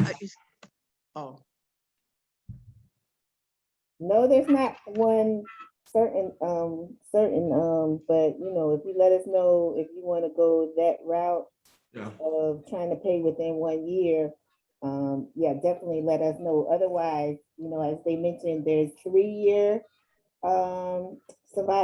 subscribing life and 5-year subscribing life. Okay. All right. Thank you, Ms. Wims, Ms. Jones, and we're going to continue on with the agenda. We have Dr. Cassandra Arnold to give us a government relations report, and then we'll segue into our special guest immediately after her. Good morning, Dr. Arnold. Good morning, Rattlers. What a beautiful day it is to be woke. In a little bit, I'm not going to hold you for too long. I'm going to introduce our special guest. This is in collaboration with our chapter's membership committee and government relations committee, where we want to bring on local community leaders, elected officials, and give them an opportunity to share what they're doing in the community and how we can assist them and vice versa. We are all about long-standing relationships, making sure that these relationships are viable and that they are strategic in nature, because that is what we learned on the Hill, and that's what we're going to continue on in the community. So some government relations, what's going on? So last month, I shared some critical information on Haiti relief efforts within the county, statewide, and federal as it relates to the White House. A couple of weeks ago, in collaboration with my Office of County Mayor Daniela Levine Cava, County Commissioner Jean-Mon Esteem, and the National Haitian American Elected Officials Network, we hosted a call with some federal partners, U.S. Coast Guard, U.S. Command Center, and USAID, in which we discussed their role in Haiti, what they're doing. We also gave a voice to the CBOs, also known as community-based organizations, gave them an opportunity to share their efforts. I'm very big on streamlining. For anybody who knows me coming from the private sector, it's all about process, performance, and of course the people. So how do we share the efforts of what's being done on the ground? How do we streamline? How do we communicate? And how do we collaborate? Also last month we discussed, and I'm just giving you some highlights, some recaps about the anti-Black policies that may be creeping into the state legislature. You all, we gotta stay woke of what's going on. So I mentioned briefly how on July 19th, ahead of the 2022 legislative session, which will begin in January, Republican representative locally here in good old Hialeah, city of Hialeah, Alex Rizzo, filed Florida House Bill 11, which would make it a second-degree misdemeanor for any person to stand within 30 feet of an officer performing a legal duty and to interrupt or disrupt or hinder the officer or otherwise directly or indirectly harass them after being warned to keep away. In other words, if you pull out your camera and start recording, that may be considered a second-degree misdemeanor. So Florida Rep. Alex Rizzo, he made a comment to the New Times on August 9th. And what it said was, the bill comes from my concern over people on social media getting into officer faces and disrupting their work for money or popularity. Rizzo rejects the assertion that the bill is meant to infringe on anyone's First Amendment rights and ability to record, arguing instead that the bill is meant to create a safe distance for people to do so. This does not criminalize recording police officers. This does not criminalize asking questions, he insists. So in other words, let me break it down to layman terms. Then 17-year-old Darnella Fraser, who filmed Minneapolis police officer Derek Chauvin for 9 minutes as he pressed his neck against George Floyd's neck. A new law proposed, if this new law was to go about, under this law, her filming George Floyd's murder and all of the bystanders within 30 feet who pleaded with the officers to stop killing George Floyd could have been arrested and prosecuted for a second-degree misdemeanor. Okay, so this is coming from ACLU, for those who are familiar with the American Civil Liberties Union. So this bill, for those who are familiar, very similar legislation, which was championed last year by Florida Governor Ron DeSantis, which set harsh restrictions and criminal penalties for protesters. Many of you all know it as the anti-riot bill, which also restricts local government's ability to reduce police budgets, part of a national push. As you all know, next year we have elections for the governor's seat as well as U.S. Senator Marco Rubio. There's also a highly contested race in Broward County for the late FAMU alumni Congressman Alcee Hastings' seat. This race is hot, y'all. Over 10 elected and community leaders are running for the seat. And this is just the beginning. And this is just those who were confirmed, for a virtual congressional forum this past Wednesday, I believe, which was September the 15th. One thing I talked about months ago is, how do we get our elected officials and our community leaders to understand that when they leave their seats open, right? Because there is a rule or a policy where for some seats, they are going to have to leave in order to run for this congressional seat. What that does to us, how that leaves us vulnerable to the governor and other officials who have the power to fill these seats with persons who may not be in our best interests. So as we get closer, I will continue to report additional information of what's going on locally, statewide, as it relates to elections in 2022. On Saturday, September 4th from 10 to 12, FAMU and Jackson State University hosted a joint Orange Blossom Classic Legislative Forum breakfast. It was amazing. The title was Navigating a National Legislative Events Investment, Understanding the Best Buy in HBCU Education in Florida and in Mississippi.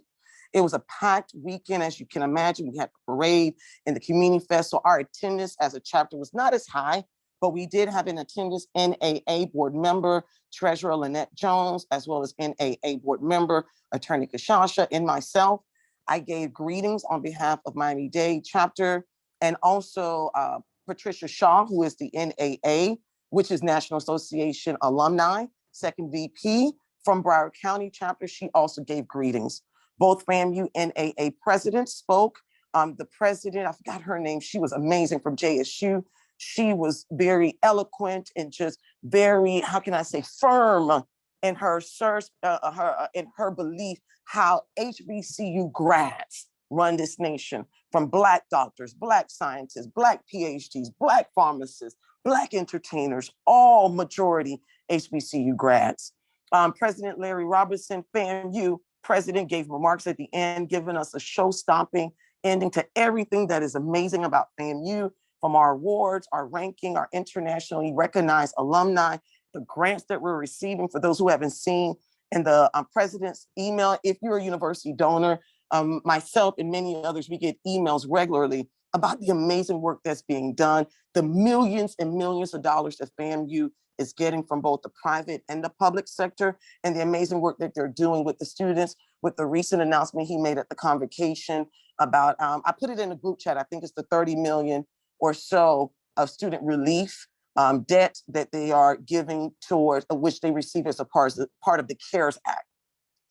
In attendance, we had a few Black legislators to attend. Representative Camilla Brown, Orlando, FAMU alumni. We also had Representative Christopher Benjamin, FMU alumni, City of Miami Gardens, and a few others throughout the state. The showing was not as large. Like I said, it was a packed-filled weekend, but we did have State Representative Ramon Alexander, FAMU alumni. He represents the Tallahassee area, if I'm not mistaken, as well as State Senator Bobby Powell out of West Palm Beach, another FAMU alumni. They both spoke and presented on matters that the National Alumni Association needs to advocate. What I love is Representative Alexander spoke eloquently about how we need to shift our mission a little bit, FAMU NAA Alumni Association, how we need to look at student readiness, help those prospective students be prepared from middle school to apply to FAMU, not high school, you all. By high school, it is done. I'm sorry. It is what it is. By 11th grade, they're either going to get in or they're not. For example, for those who saw President Robinson on MSNBC months ago, he spoke about how the average freshman who was applying to FAMU came in with an average GPA of a 3.8, if I'm not mistaken. I shared it with the executive board, the video. I was just amazed and just proud to be an alumni, but I'm not surprised. Obviously, we know our rankings are still #1 public HBCU in the nation, but there are many other students who want the opportunity to be a Rattler, but unfortunately, they're not prepared, you all. They're not ready. So this is something that we need to consider as a chapter. How do we engage? How do we help them from middle school so that by high school, they're ready to apply and they're ready to compete with some of the stellar students that FAMU is receiving. All right, y'all, I try to do it in a concise way as I want to give a couple of minutes to my amazing sister from another mister, Lynette Wims, just to discuss briefly on the forum with FAMU alumni, Congressman David Scott, and then I will introduce our special guest, Rick Beasley. Miss Lynette Wims, if you'll tell us a little bit about the forum. The president can. Lynette, I think you're now unmuted. Okay. I'm going to briefly tell you what meeting we had with the, can everybody hear me now? Okay. Yes. Okay. The meeting we had with our government relations this Monday is that we had the honor and privilege of having David Scott, who is the United States representative from Georgia. and he is now the chairman of the Agriculture Committee in the House of Representatives. Well, due to the fact that President Biden had requested his presence in a meeting that no one could come out the meeting until they had a resolution. So he sent a young man, his name is Ralph Jones Jr., very well at the graduate of Florida A&M University. He shared with us his story, how he was in the city of Atlanta, came to a recruitment meeting with Dr. Ammons, and what happened was that he said he was the last person on the list. He thought he was going to get a scholarship, and boom, he receives a scholarship, Life Gets Better award. This man, he is so overwhelmed with Florida A&M. But what he did, he explained to us about the Farm Bill. Now, this was very shocking, is that the Farm Bill is designed where all farmers supposed to receive some type of information to assist them in their farming. Due to the fact of our lifestyle, of our, should I say, components of racism and discrimination, is that the Black farmers have not received a reliable amount of funding since the Civil Rights Bill. So Mr. Biden has come in and using Representative Scott, and now they're projecting a program where we can have to help our Black farmers. So that makes Mr. Biden well aware of what's going on and what things has to do. Now, where does this fit into Florida A&M University? Remember what I said, Florida Agriculture Mechanical University. There are 19 what we call land grant universities. These land grants were designed in 1870. In 1890, and the other schools were designed in 1870. And this comes under what we call the Morrill Act. And I'm not going to give you a history lesson, but I'm going to let you know is that this was targeted for, as the term was used during that time, colored students. Florida A&M University is the only one in the state of Florida. There's only two, the University of Florida and Florida A&M. So as we're joining the HBCUs, there are 19 of us throughout the United States. We came together on Monday. We had over 100 people on that Zoom call. And that simply means that we have representation from those 19 colleges. Now, you talking about a family, that was a family reunion. Florida Agriculture Mechanical University, I am so proud of you because you're the only land grant college or university has come together to bring others. And we are now on the top of that hill. So I want to congratulate all of you Rattlers being a part of this family where we have come together and now we are uniting with our HBCUs, our land grants, to charge, to go to our respectful states, legislature, and let them know we're not going to tolerate any more foolishness. Morgan State was so far the only land grant university that sued their state. Now, what we're saying, Lynette, that the state's supposed to match whatever the federal government gives. Florida has not done it. That is, unfortunately, that's how Florida thinks. But when you start turning the pressure up on certain individuals, things get kind of hot. And as I always say, that Frederick Douglass said, agitate, agitate, agitate. So that's where we are. We're on an ongoing, we're coming together, we're working out some of the components that is needed for the various states, because various states have different policies and procedures. But I want to let you know that Florida A&M University is at the helm. She's leading the troops. Thank you so much, Sister Arnold, for allowing me to speak. Thank you very much, the president. Thank you. Thank you. So as I mentioned earlier, a couple of months ago, Lynette Jones, we were on a government relations call, and she mentioned the amazing work that the Broward chapter was doing with their government relations committee. And we were talking about how we're, at the forefront of bringing in the legislators and making sure that they know that we are here and that we have a voice and we have a vote. And in doing so, Lynette Wims and I spoke about how we want to bring on this call monthly speakers just to introduce briefly what they're doing and how they can be of great use to not only us, but in reverse, how we can help them in their work in the community. So we have our special guest, Rick Beasley, Chair of the Greater Miami Chamber of Commerce and Executive Director for South Florida Workforce Investment Board, also known as Career Source South Florida. Rick Beasley has served as the Executive Director, as I mentioned, since August 2005. In this position, he oversees workforce programs in Miami-Dade and Monroe counties with an operating budget of $75 million. He is in charge of one of the nation's most dynamic melting pots, a diverse socioeconomic region. His vision for Career Source South Florida is to create a model for the nation by establishing a world-class talent supply chain that fosters economic growth.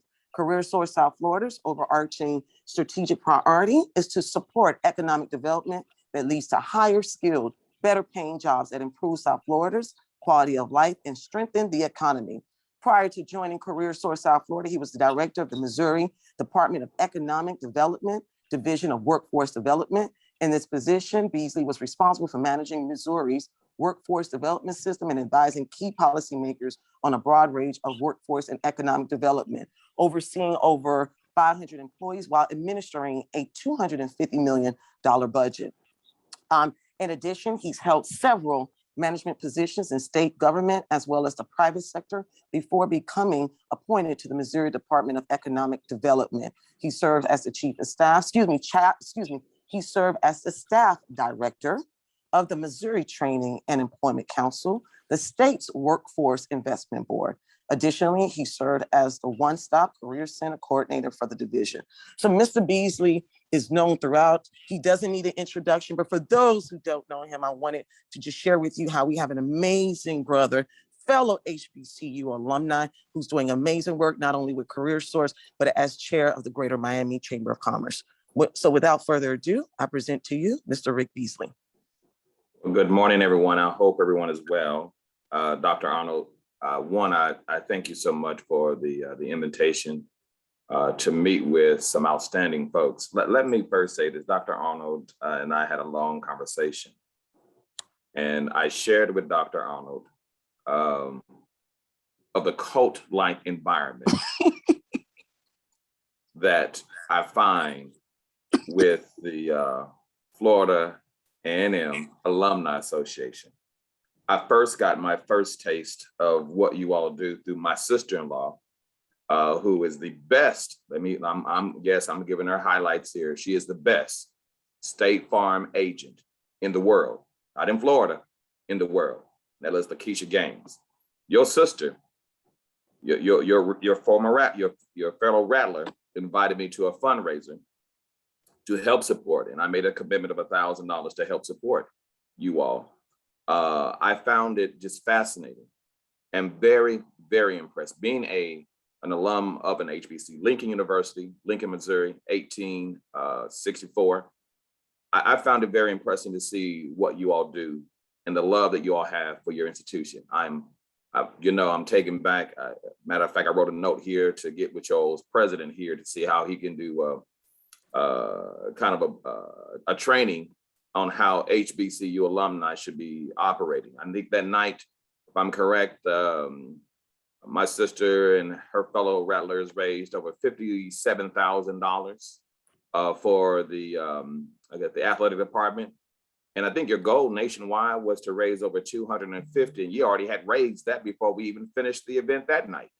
So when I say that I'm impressed, I'm impressed. You all have a cult-like environment. It is exhilarating, and I can tell you it's kind of contagious. So you got me hooked. I don't know if I'm gonna be a member or an associate member, but you would.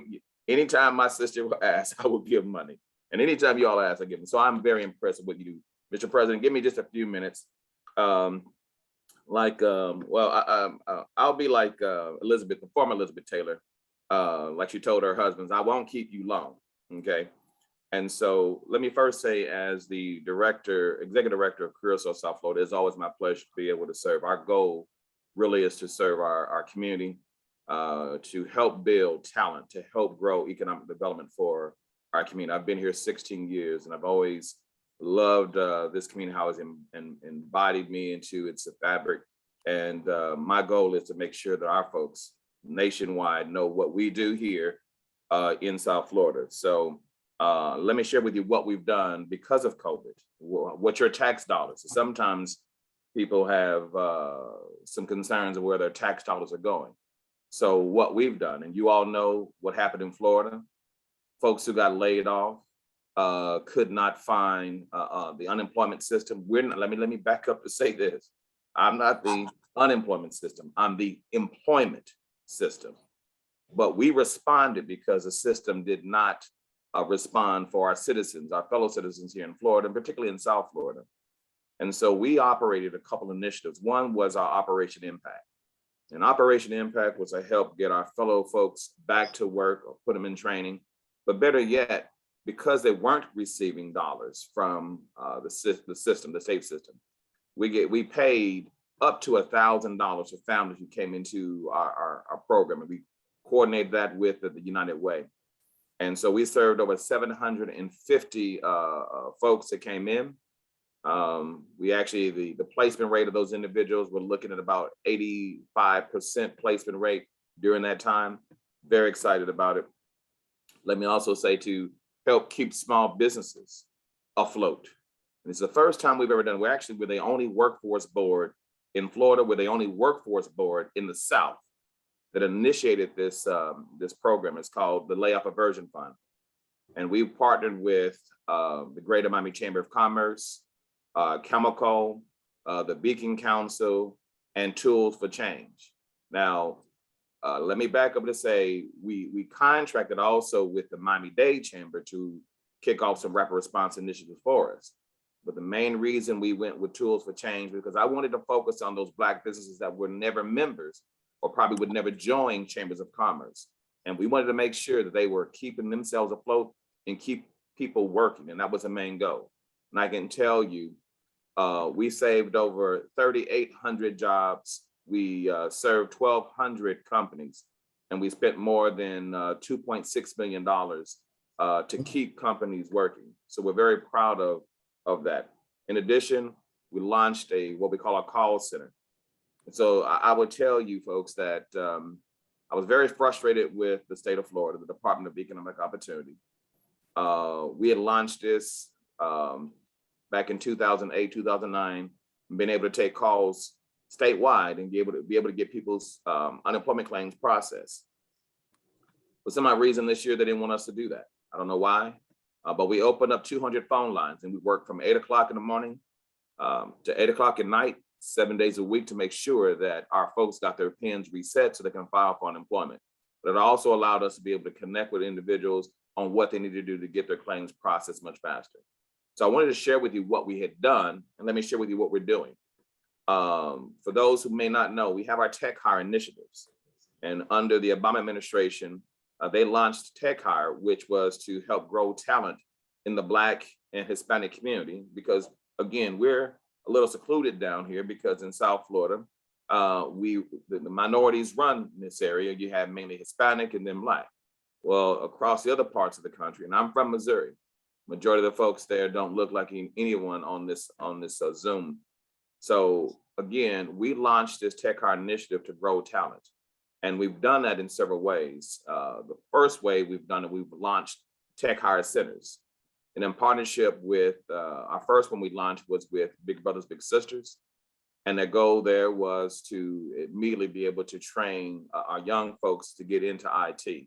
And if you all have not become mentors of Big Brothers Big Sisters, please reach out to Gail Nelson, our brother, the first Black who runs one of the largest Big Brother Big Sisters affiliates. And I was so proud to be the first Black chairman of that organization. So please join, mentor, become a mentor for Big Brothers Big Sisters, fantastic organization. But we launched our first Tech Hire Center with them, again, to focus on our youth. Our second Tech Hire Center, we launched in partnership with the Opelika CDC, again, targeting a community that has the highest unemployment and highest crime. And so working with Brother Willie Logan over there, we were able to afford to be able to put in the equipment, everything necessary to have folks get access to technology. And so if you have not been able to go over and see it, please reach out to the Opa-locka CDC. They're doing some fantastic things over there. The third venture we've done in partnership with the YWCA. And again, our goal there was to expand women into tech. And that was a very important role of being able to, again, to create talent. And so we're partnering with the YWCA. Carrie Ann Rose is the CEO over there. If you all have, particularly young ladies online, and even men, please give and help the YWCA and the work they're doing. They're doing some fantastic work. And actually, I would share with you all, this is our third cohort that we funded. We call it Women in Tech. And we're taking young ladies that come from low economic backgrounds. And again, I will say this. Sometimes America looks at folks that just because you come from, let's just say low means, we think that you don't have the brain power. And that's where I tell folks you're wrong. Just because you come from an economic disadvantaged background does not mean that you don't have the capacity to be able to create your own business, to be able to launch and develop programs. And I will share with you, we had a young lady who was actually homeless. She's now making over $80,000 and lives in Chicago, Illinois, from a company who hired her. That's how we change people's lives. So I tell you, it is exciting to see some of the work that we're doing here. So the Tech Hire Initiative I will share with you folks is one that is true to my heart. It's something I created.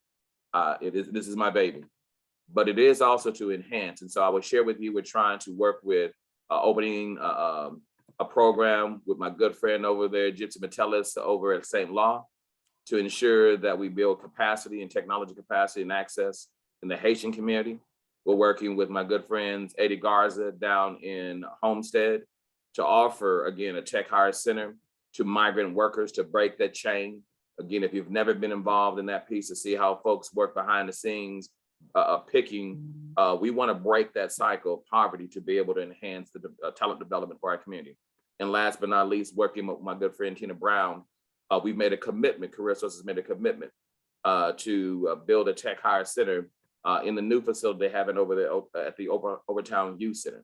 So again, these are some of the things that we're looking at and how we've launched some programs. We have apprenticeship models that we've worked with the Beacon Council, Miami-Dade College, to be able to enhance talent. We've actually just recently launched a program with the Bean Automotive, with the Lexus Toyota. And I can tell you there that the individuals, when they finish, we're making over $20 an hour, get their certification, their ASC certification, plus the certification with Lexus and Toyota. And that's that first cohort. They've already made it very clear. And that was about 15 folks. They made it very clear by December, they're gonna be coming back up to us for an investment to get their second cohort. These are just some of the things in which Career Source South Florida is doing. To follow us, please go to either our LinkedIn page. I really tell you, go to our Instagram page, because it will share with you all. We list the top 10 jobs daily. The top 10 jobs daily, they're not the same. The top 10 jobs daily is in English, Spanish, and in Creole, okay? And so please follow us in that regard. Again, for you employers who are looking for workers, please reach out to me. We'll be able to subsidize those wages for those individuals, and meaning while you're training them on the job, I'll reimburse up to 75% of the wages. Okay, let me back that up again. Let me say it this way. If you paying $20 an hour, I'm gonna pay darn near about 13 of those dollars for you, okay? I'm gonna save you some money. If you're going to make a bid on projects, particularly in Miami-Dade County, City of Miami, anywhere else, come see me before you make the bid. That way I can lower your bid costs on your projected hires, lower your bid costs by being able to reimburse some of the cost for you. So keep in mind, those are some of the things that we do at Career Source South Florida. We have 13 locations throughout Dade and Monroe County. We fund summer to youth internship programs all across the county. And so I just want to be very brief in that regard.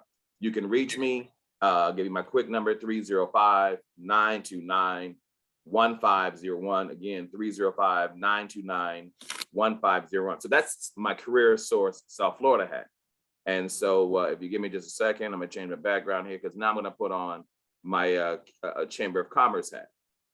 I've been blessed to be elected as the second in the 116-year history of this chamber, the second Black male to actually Black period to run this chamber. I'm been afforded the opportunity, and I'm so blessed. I do want to engage you as not only community leaders, as an association, but also residents of this county. The Chamber of Commerce is there for all of us. Now, let me just say it this way, because a number of us would say, well, you're taking membership from the Miami-Dade Chamber. No. I didn't say I didn't want you to join Miami-Dade Chamber with Eric Knowles. He does some fantastic work. What I'm saying to you is this. A number of you are members of a number of organizations and you pay dues to a number of organizations. I can look at Lakeisha. I know she's with the Links. I know she's with the Deltas. I know she's with the FAMU. I know she's a member of Miami-Dade Chamber. I know she's a member of Greater Miami Chamber. Okay, she done got like 5 memberships. So I'm not telling you not to participate, but why I need you to participate here is this. The Greater Miami Chamber has been around for 116 years. It helped create the port in which is one of our economic engines for this county. We need you to be a part of, one, because it helps look at building policy issues that create jobs for our community. And so let me share with you some of the things that we've done since COVID. GMCC Unites is an initiative that this chamber launched in response to the George Floyd incident in Minnesota. We launched that initiative to target Black businesses to help them grow and to directly put them in contact with experts in the industries that they are operating in. So I want you to join the chamber, but it's also about policy. Because I'm there doesn't mean that everything that I'm going to push is going to get passed. I need folks who have their agendas there to help push for small business, to help grow small businesses in the Black community. I can't do that by myself. I need you there. And so when I say there, not just coming to the trustee luncheons. And see, most folks think that you're going to get the context and the connections through the luncheons. Quite frankly, no. The connections happen through the committee work, because as they get to know you, all of you all have been probably on this committee and this association for years. And now you've developed a rapport. For some of y'all, a little older than the others, but you've developed a rapport that you now get connected. That's the same way the committee work is done. And so the Greater Miami Chamber of Commerce, we launched GMCC Nights. We had GMCC Cares that provided resources and access to resources through the pandemic, and still we're operating GMCC Cares. I also want to share with you all that we've launched an initiative that I think would be very powerful, particularly for small businesses. It is called the Greater Health Trust. We're the only chamber in the state of Florida that launched this what we call a MIWA, provides a healthcare plan for small employers, and it's designed to be able to help provide healthcare to all your employees. So if you're an employer and you want to provide healthcare, please reach out to the Greater Miami Chamber through our Greater Health Trust. It is there to be able to help small employers be able to afford healthcare access to their employees. And so let me share with you one initiative that I'm very proud of that I'm going to continue to push to ensure that we have talent. Most of y'all may have some friends, family, who are returning citizens. Okay, let me put it a different way. Y'all got friends, families, and others like myself who we have family members who are ex-offenders. And so we're pushing a Ban the Box initiative. Now, yes, county government has done it, municipalities have done it, but the private sector, with generation that we generate the most jobs to help our economy, really, some employers may have implemented, some may not. And so what we're doing as a chamber is initiate a program that will ban the box and asking all our members and set the tone with what we call the coalition of chambers to ask their members to ban the box, not ask that question whether or not you've committed a crime, but to give that individual an opportunity to sell himself, to be able to afford himself an opportunity for employment. And so I wanted to share with you some of the great things that the Chamber of Commerce is doing. I would share with you, we also launched a PAC. First time that we've done it, but it affords us to be able to make some inroads and policy direction on what we feel is important. So I say that to say that why it's important for you all here, if you hear my voice, and to share it with your friends and family, to join the Greater Miami Chamber of Commerce, to be a part of the PAC, to have your business be a part of the greater health trust so you can save money, but it's also a way to be able to help build your community. And so I just wanted to take the time. Thank you again, Dr. Arnold, for allowing me to be here for a few minutes. My sister-in-law, I love my Lakeisha Gaines. So again, if you don't have insurance, call Lakeisha. She's on the panel later on. I'm sorry, she can get me later on for put that plug in. She didn't ask me to do it, but I love her so much because she is my agent, has been my agent for over 15 years. So I'm happy. All right. But Mr. President, when I say I'm impressed that you got about 65 people, 59, about 65 people on a Saturday morning to be a part of the association, man, please, y'all doing it. I will give kudos, Cassandra. I'm gonna say it right here among Rattler Nation, but you won't hear me say it publicly. I'll say it right here, Rattler Nation. Y'all doing it, and I'm so proud of what you all do. So thank you so much. Thank you, Mr. Beasley. Can you put all your contact information in the chat so that if anybody that wants to reach out, they'll have it? I know you said it earlier, but it's a lot easier, when you put it in there so people can reach out. Thank you so much for being here. Thank you, Dr. Arnold. Dr. Arnold, did you have anything? No, I just wanted to say thank you to Rick for an amazing presentation, the information, because I didn't know about some of these programs. And I think for those who are small business owners in the chapter, this is really, really good information for us to take back and grow our businesses. So thank you for spending part of your Saturday morning with us. I failed one thing. I failed one thing to mention to you all, that the Career Soil South Florida was a major sponsor. We sponsored the Orange Bowl Classic. We had a great time, but the job fair. And so again, please let us know how we continue to help you, FMU, be able to enhance what you do here in South Florida, but also in Tallahassee. So again, thanks so much. All right, thank you. And I appreciate the kind words. You say everybody's up on a Saturday morning. So I mean, it's not just me. It's all of us here that are really putting in the effort to show off FAMU as best as we can. So thank you. Thanks for joining us. All right, we're going to continue on with our agenda. We have our ad hoc committees next, and then we'll wrap up. We'll start with Madam VP, our Orange Blossom Classic. Finally made it through that weekend, and we have a lot to share. So Madam VP, give us a quick recap, please.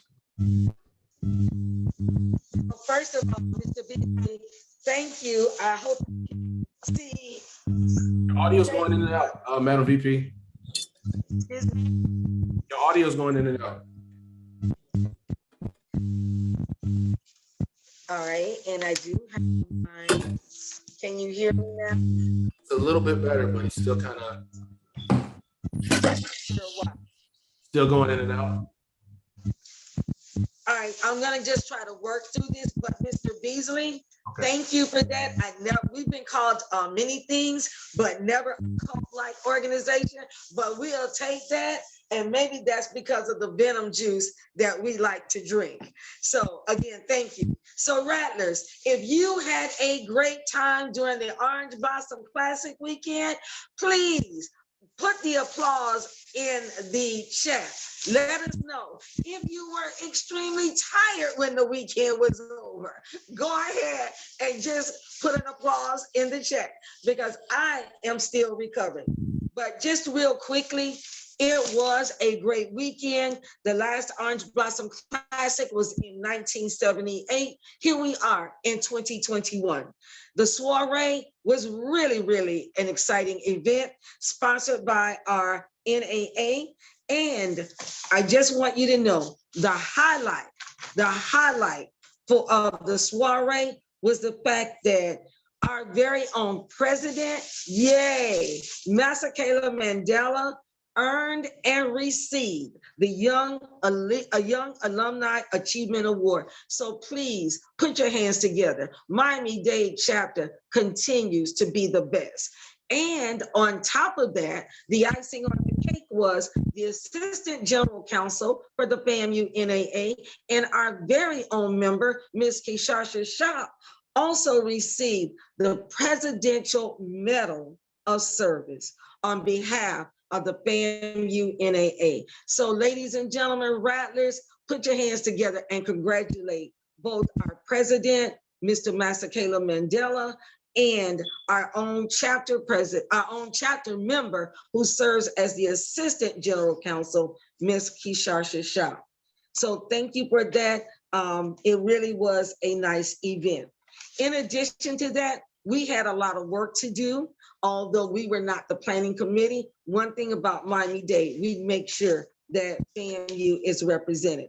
On Friday evening, while those of us were up at the enjoying the soiree, we had our immediate past president, Romania Wilson, who took 2 days off her good paying job to prepare all the decorations for our float. And Mr. President, I don't know if you had a picture of the float that you could bring up, but if you were there, if you were out on the streets, you were able to see a beautiful float that Romania made the chrysanthemum. She made all of the decorations. Carlos Cobb Jackson, Jennifer, thank you a million times for showing up on Friday night and assisting Romania Wilson. And as she normally does, she had to drag her honeydew, Naha Nixon, who always lends his muscle to our chapter, and of course her honeydew, Sterling Yumas. They were there. They assisted in decorating the float, making sure the next day the float was ready, and all we had to do was on board. It was simply beautiful. A special shout out to our regional VP. We were represented on that float. We had a chapter president from Pensacola all the way to South Dade. So we had representation from Jacksonville, Ocala, Tallahassee. We were well represented. And if you saw all of us shaking our pom-poms, they were also donated by Romania Wilson and any chapter member that would like to have one for their office or their home or for the next chapter meeting. So you can do as I usually do, shake it up. Just all you have to do is send a $5 donation to the chapter and I'll send you the pom-pom. As we wrapped up with the parade, those individuals that took the time, our membership chair, I don't know where she gets the energy from walking up and down streets to see who have a family tag, but our membership chair, Romania, Bridget Moody, Jennifer Gant, so many others were there to set up early Saturday morning for the Empowerment Fest. Thank you, thank you, thank you. Thank you to everybody who stopped by the tent. And as a result, we have 4 individuals to join the various chapters. So I think that was a great opportunity to let people know that not only are we here at the Miami-Dade chapter, but all of the chapters in Florida. In addition, we got that call that their assistance was needed to help feed the 100. Well, I can tell you, Rattlers showed up, they called, they volunteered. A special thank you to chapter member Nisha Freeman, Sandra Clinch, Andrea Moore, Kathleen Danger, Barbara Thomas Robinson, Mae Bryant, Kathleen Danger, Dr. Michelle Moore, and Valerie. If I missed anybody, I'm sorry, but just know, y'all know I got my AARP card, but to all of you all who stepped up, it was hot out there, who made sure that the 100 was well fed. Thank you, thank you, thank you. Game day. Despite the rain at the beginning, it was a great time for everyone. All of the Rattlers showed up. There were tailgates everywhere. A special shout out to chapter member Fred Bryant, who made sure Fred worked me every day, and he purchased via his brothers of Upsilon Psi, Omega Psi Phi fraternity. They purchased 150 tickets. So a special shout out to Fred Bryant. And I'm glad everyone had a great time. After all the hard work, I ended up not even making it to the game because there was an emergency with my business, but that was okay. You have to take care of business. So overall, I think that we as a chapter, the Tri-County, did a great job. One person I cannot forget, Carlos Cobb Jackson. I think she showed up on every scene to help out with everything. And I thank everybody for all of their efforts on behalf of our president, the executive board. It is what we do. I do hope that next year that the Orange Blossom Committee will engage the chapters a little bit more so that we can give our input and be even more helpful. But Rattlers, as always, you always show up and show out. And don't forget, if you want an orange and green pom-pom for your office, for your home, or just for the next game, to you. Thank you, Mr. President. Thank you, Madam VP. And someone wanted to know where you got their that orange and green top that you had at the parade. Our immediate past president purchased that for me at one of the conventions. It was a gift. Oh, okay. Okay. So yeah, thank you to everybody that helped out. We had a lot of people working behind the scenes. I know at the soiree, Miss Karen Parker and Miss Gwendolyn Sims were out there helping represent the Miami-Dade chapter, and they showed up throughout the weekend. So thank you to everyone that assisted. We wouldn't have been able to really, we would have been able to do as good as we did without you all. So we really appreciate it. And thank you to Keisha Gaines, who heard her name multiple times already. She provided some items for the membership table, and then we got some items from the U.S. Air Force as well. So thank you to those individuals helping us make our events successful. All right, thank you, Madam VP. And let's see.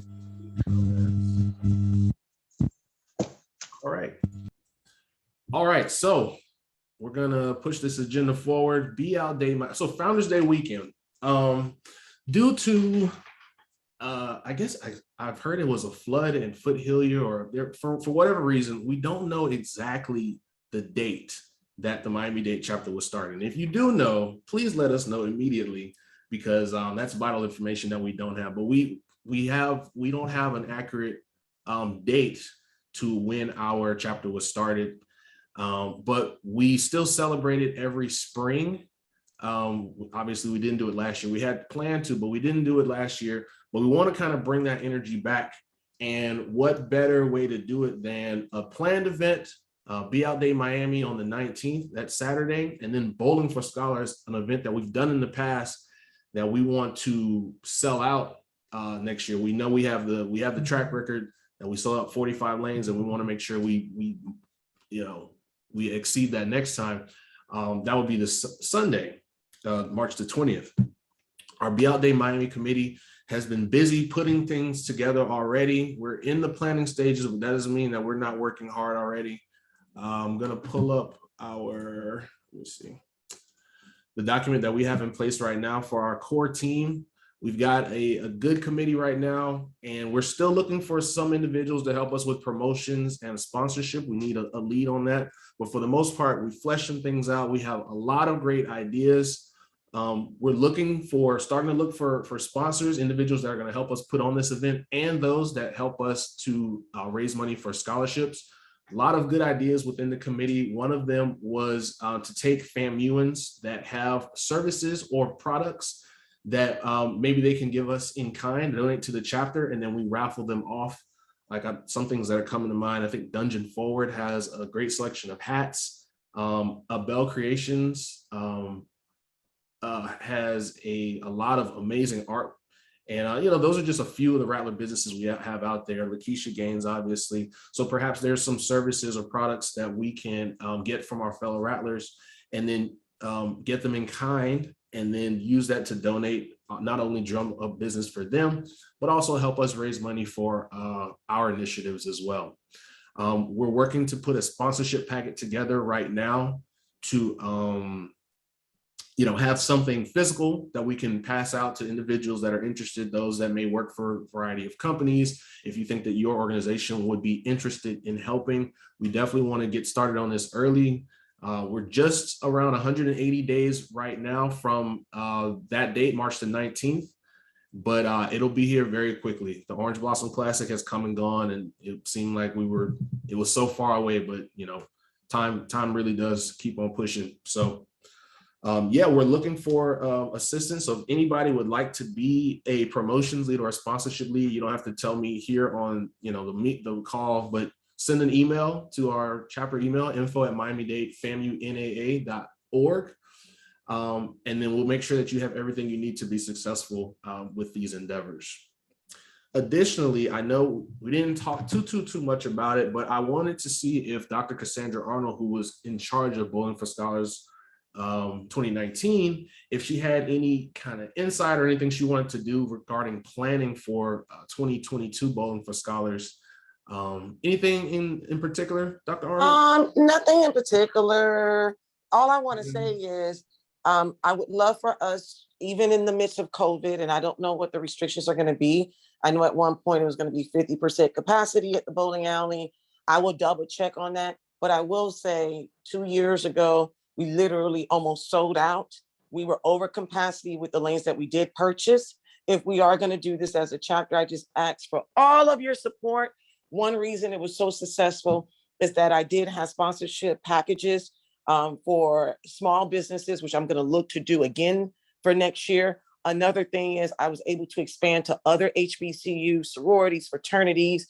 So they came out in large numbers. But what really helped us, and I want to replicate this, Mr. President, is having our chapter, each member commit to purchasing a lane.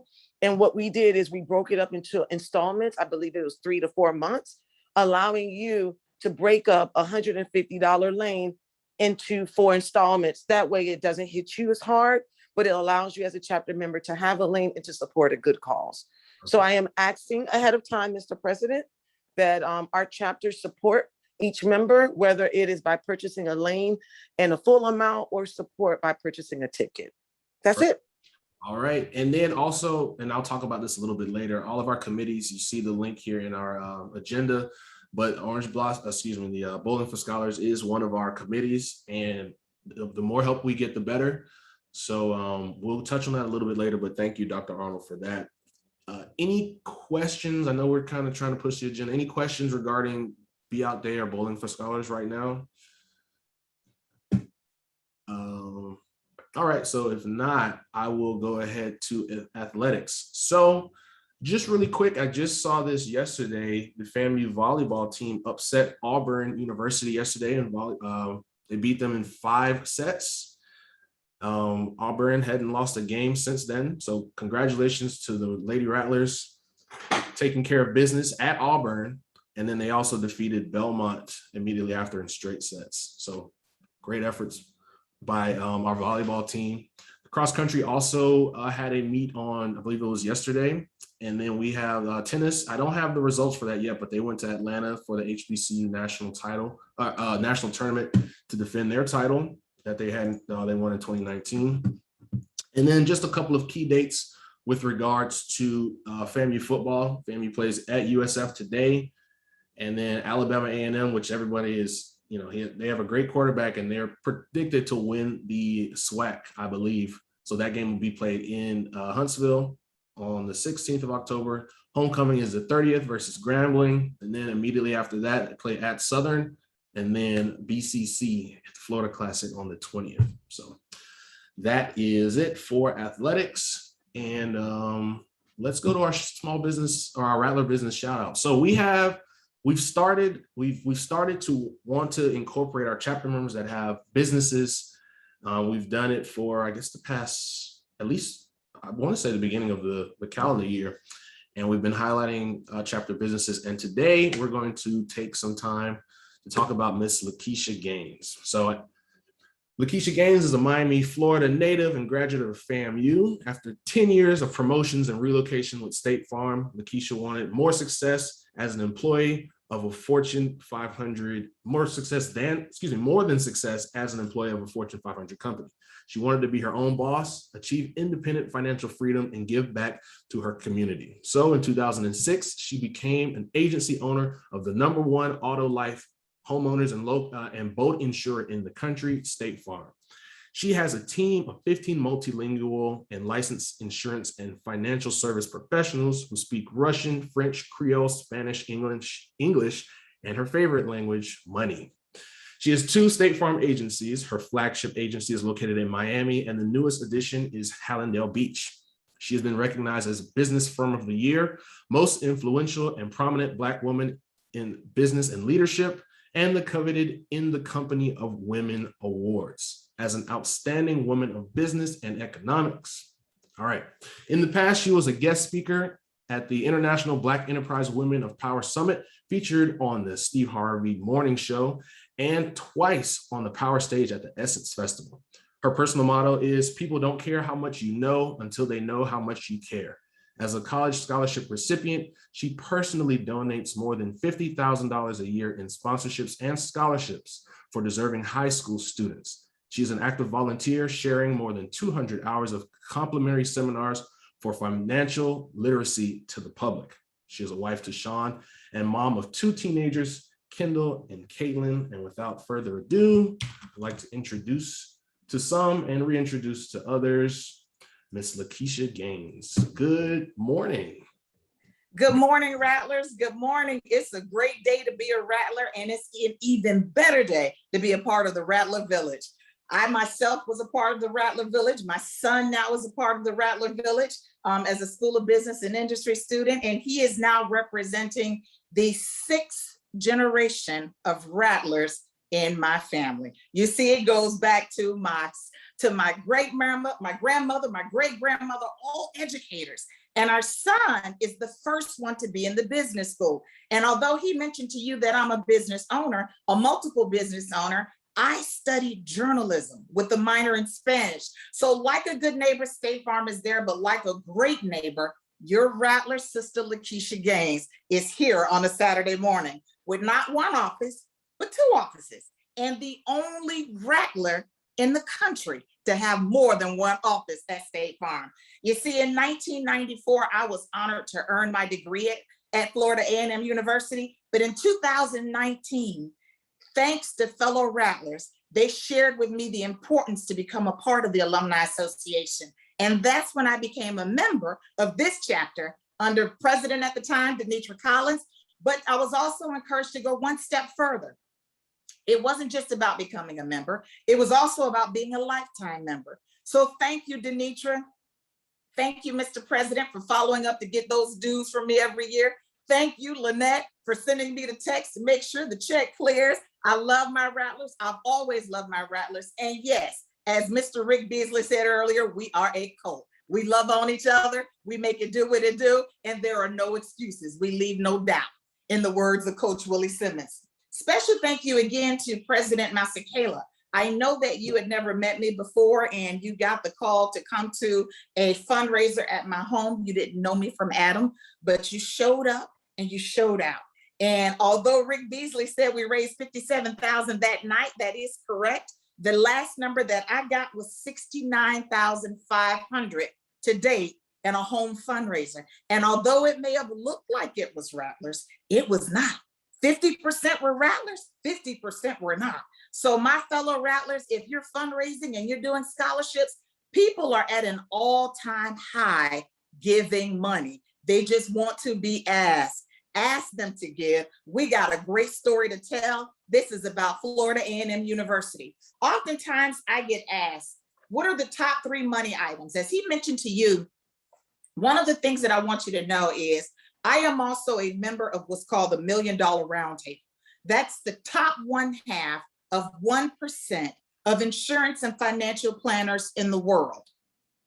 Just as Rick Beasley said, not Miami-Dade County, not Florida, not the United States, but I represent the top 1/2 of 1% in the world as a rattler. So oftentimes I get asked, what are the top 3 money items that you will share? So if it's okay with you, I'm going to share 3 very important things that I want you to walk away with, because I think people really don't care how much you know until they know how much you care. So I'm going to bless you all with 3 items that I want you to walk away with. The first one is, if you have not looked at your mortgage in the last 18 minutes, rattlers, now is the time. The rates are anywhere from 1.9% to 2.5%. I have been refinancing folks with credit scores of 680, and they have been benefiting. So if you have a mortgage of $100,000 or more, I'm going to tell you, hashtag call Keisha, hashtag get gains, hashtag get your money right. Look at how you can save money on your mortgage. Maybe your mortgage is paid off, share it with someone else so that we can continue to reduce debt in our community. The second item that I'll share with you, which is a hot topic, is if you have not looked at your auto insurance, your homeowner's insurance, or your life insurance in the last 18 months, as my son Kendall, who I told you was a rattler, said to my husband, who is grown, at the age of 5, he said, you ought to be ashamed of yourself. I'm gonna tell you guys, you ought to be ashamed of yourself if you have not looked at your auto, home, and life, because the rates have gone down. People are driving less, they're working from home, the discounts are better, people are living longer, they're healthier. If you haven't, and I know you want to, I'm gonna say hashtag call Keisha, hashtag get gains. So let me look at your mortgage, let me look at your auto insurance, let me look at your life, and let me look at your home. And finally, the third item that I will say to you, for those of you who have friends who are in law enforcement, those of you who have friends who are educators, those of you who have friends who are over 50, we have had more people in our community that have retired now more than ever. If you're thinking about retirement, if you're 5 years out, 10 years out, or you know someone who wants to retire, I'm going to ask you to call Keisha to look at your investments, because now is the time to be able to make some amazing decisions to maximize your money. Finally, because Mr. President gave me 3 to 5 minutes and I like to stay on time, and I certainly don't want to be between you and lunch, and I'm at the end of the agenda, I will say to you, my fellow rattlers, don't just give me your business. Give me a chance to earn your business. Give me 30 minutes to look at your items, look at your debt, look at your income, look at your investments, and look at your insurance. And I promise you, one of 3 things will happen. 1, you will be very happy because you've already made some wonderful decisions. You've reviewed it. I'm a person of integrity. I'll tell you, there's nothing you need to change. Number 2, we'll make some minor tweaks. Best case example I can give you is look at Anna Nicole. She passed away, left her son in charge of her estate, who passed away the year before her. You owe it to yourself to allow a licensed, award-winning professional to look at your stuff and make sure it's right. So we may make some minor tweaks. Or number 3, you call Keisha, you get gains, and you allow me to look at everything you have related to your money, and we do an overhaul. That overhaul will show you how much money you can save, how much money you can earn, how much money you can invest, how much money you can protect, and how much money you can distribute to who you want to, making sure that it's all right, making sure that it's all tight. Thank you, Mr. President, for these 3 to 5 minutes. I love my rattlers. I always have. Thank you for having me. Thank you for supporting me. You can reach me on my cell phone at any time. The number is 305-609-0858.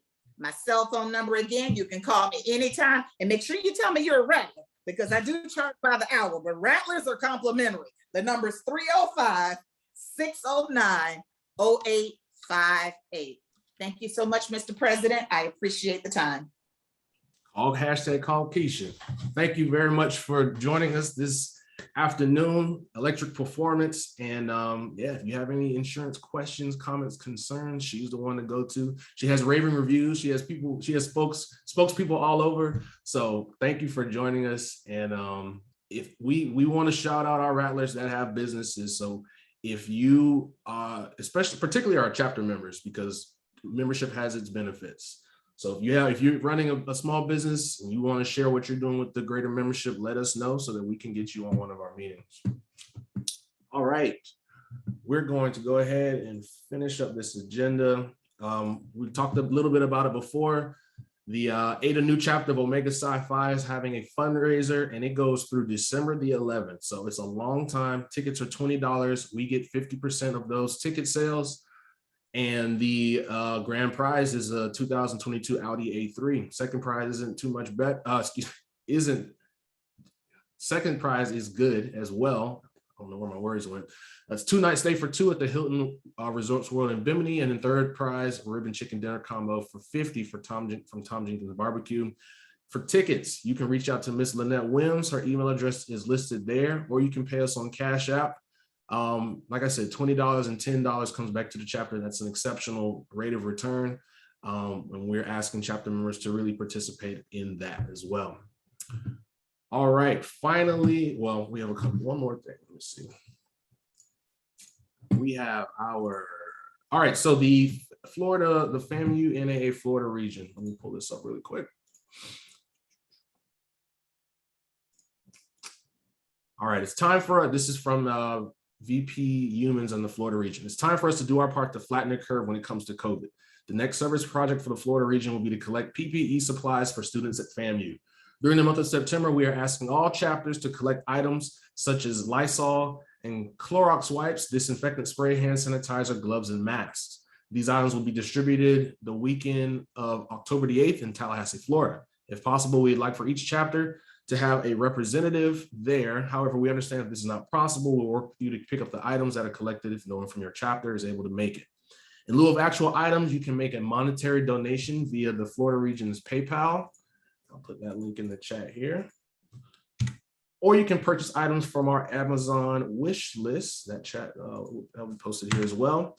Items ordered via Amazon will be automatically shipped to Tallahassee. If you have any questions, please contact VP Humans at Florida RVP at FAMUNAA.org. And this is the flyer that was sent off. So definitely check that out. I think he was on, Mr. Humans is on. And I wanted to give him a couple of minutes if he'd like, just to give a couple of words, unless I covered everything, Mr. Humans. Hey, good afternoon, Miami-Dade. No, you covered everything. Thank you so much, chapter. Had a great time in Orange at the Orange Blossom Classic festivities with the parade and what have you. But again, awesome work from the chapter and the plans, and looking forward to Be Out Day and Bowling for Scholars. Just thank you for doing an awesome job, Mr. President. Well, thank you. And you're also doing an awesome job, sir. He's very, very humble guy, but Mr. Humans was the region vice president of the year for the NAA. So he's doing exceptional work and leading our chapters in the state of Florida, making sure that we have what we need and always being there. If you call VP Humans, he's going to make sure he gets back to you. So thank you so much, sir, for your award. And we look forward to see what the next year or two will bring. All right. Additionally, this is the last thing. And then don't forget at the end of the meeting, we also want to have those on the membership committee to stick around just for a little bit so that Ms. Wims can speak to the membership committee. But there's a link in the chat for those that would like to join one of our committees. A lot of people already have, but please click that link so that you can join one of our committees. All right, as we've come to the end of our agenda, we'd like to ask our chaplain to give us just some parting words of encouragement. Then we'll adjourn and have our alma mater. Madam Chaplain.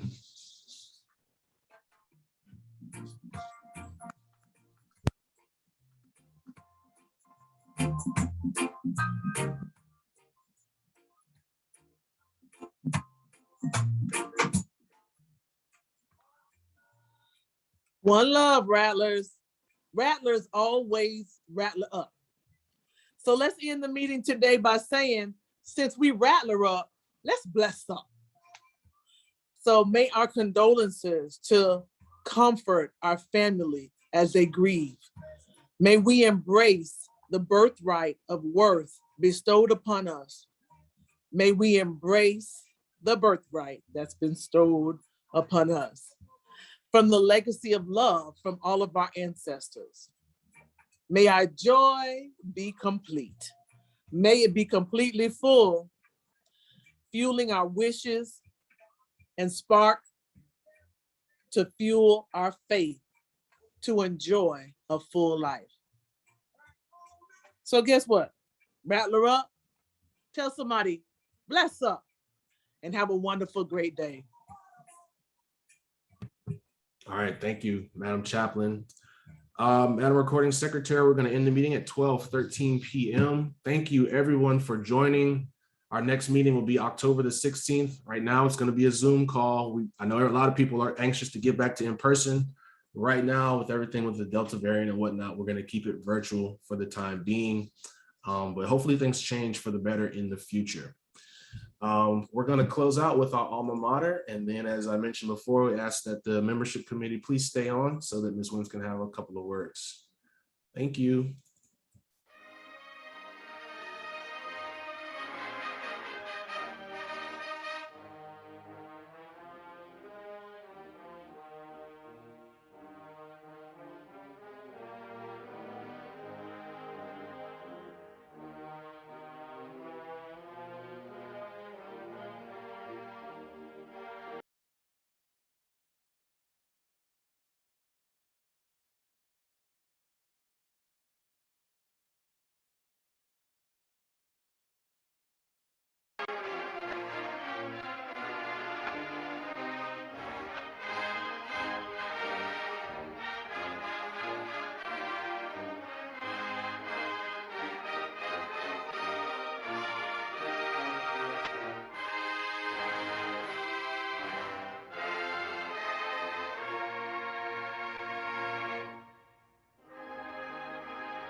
All right. All right, everyone have a good afternoon. And until next time, talk to you later.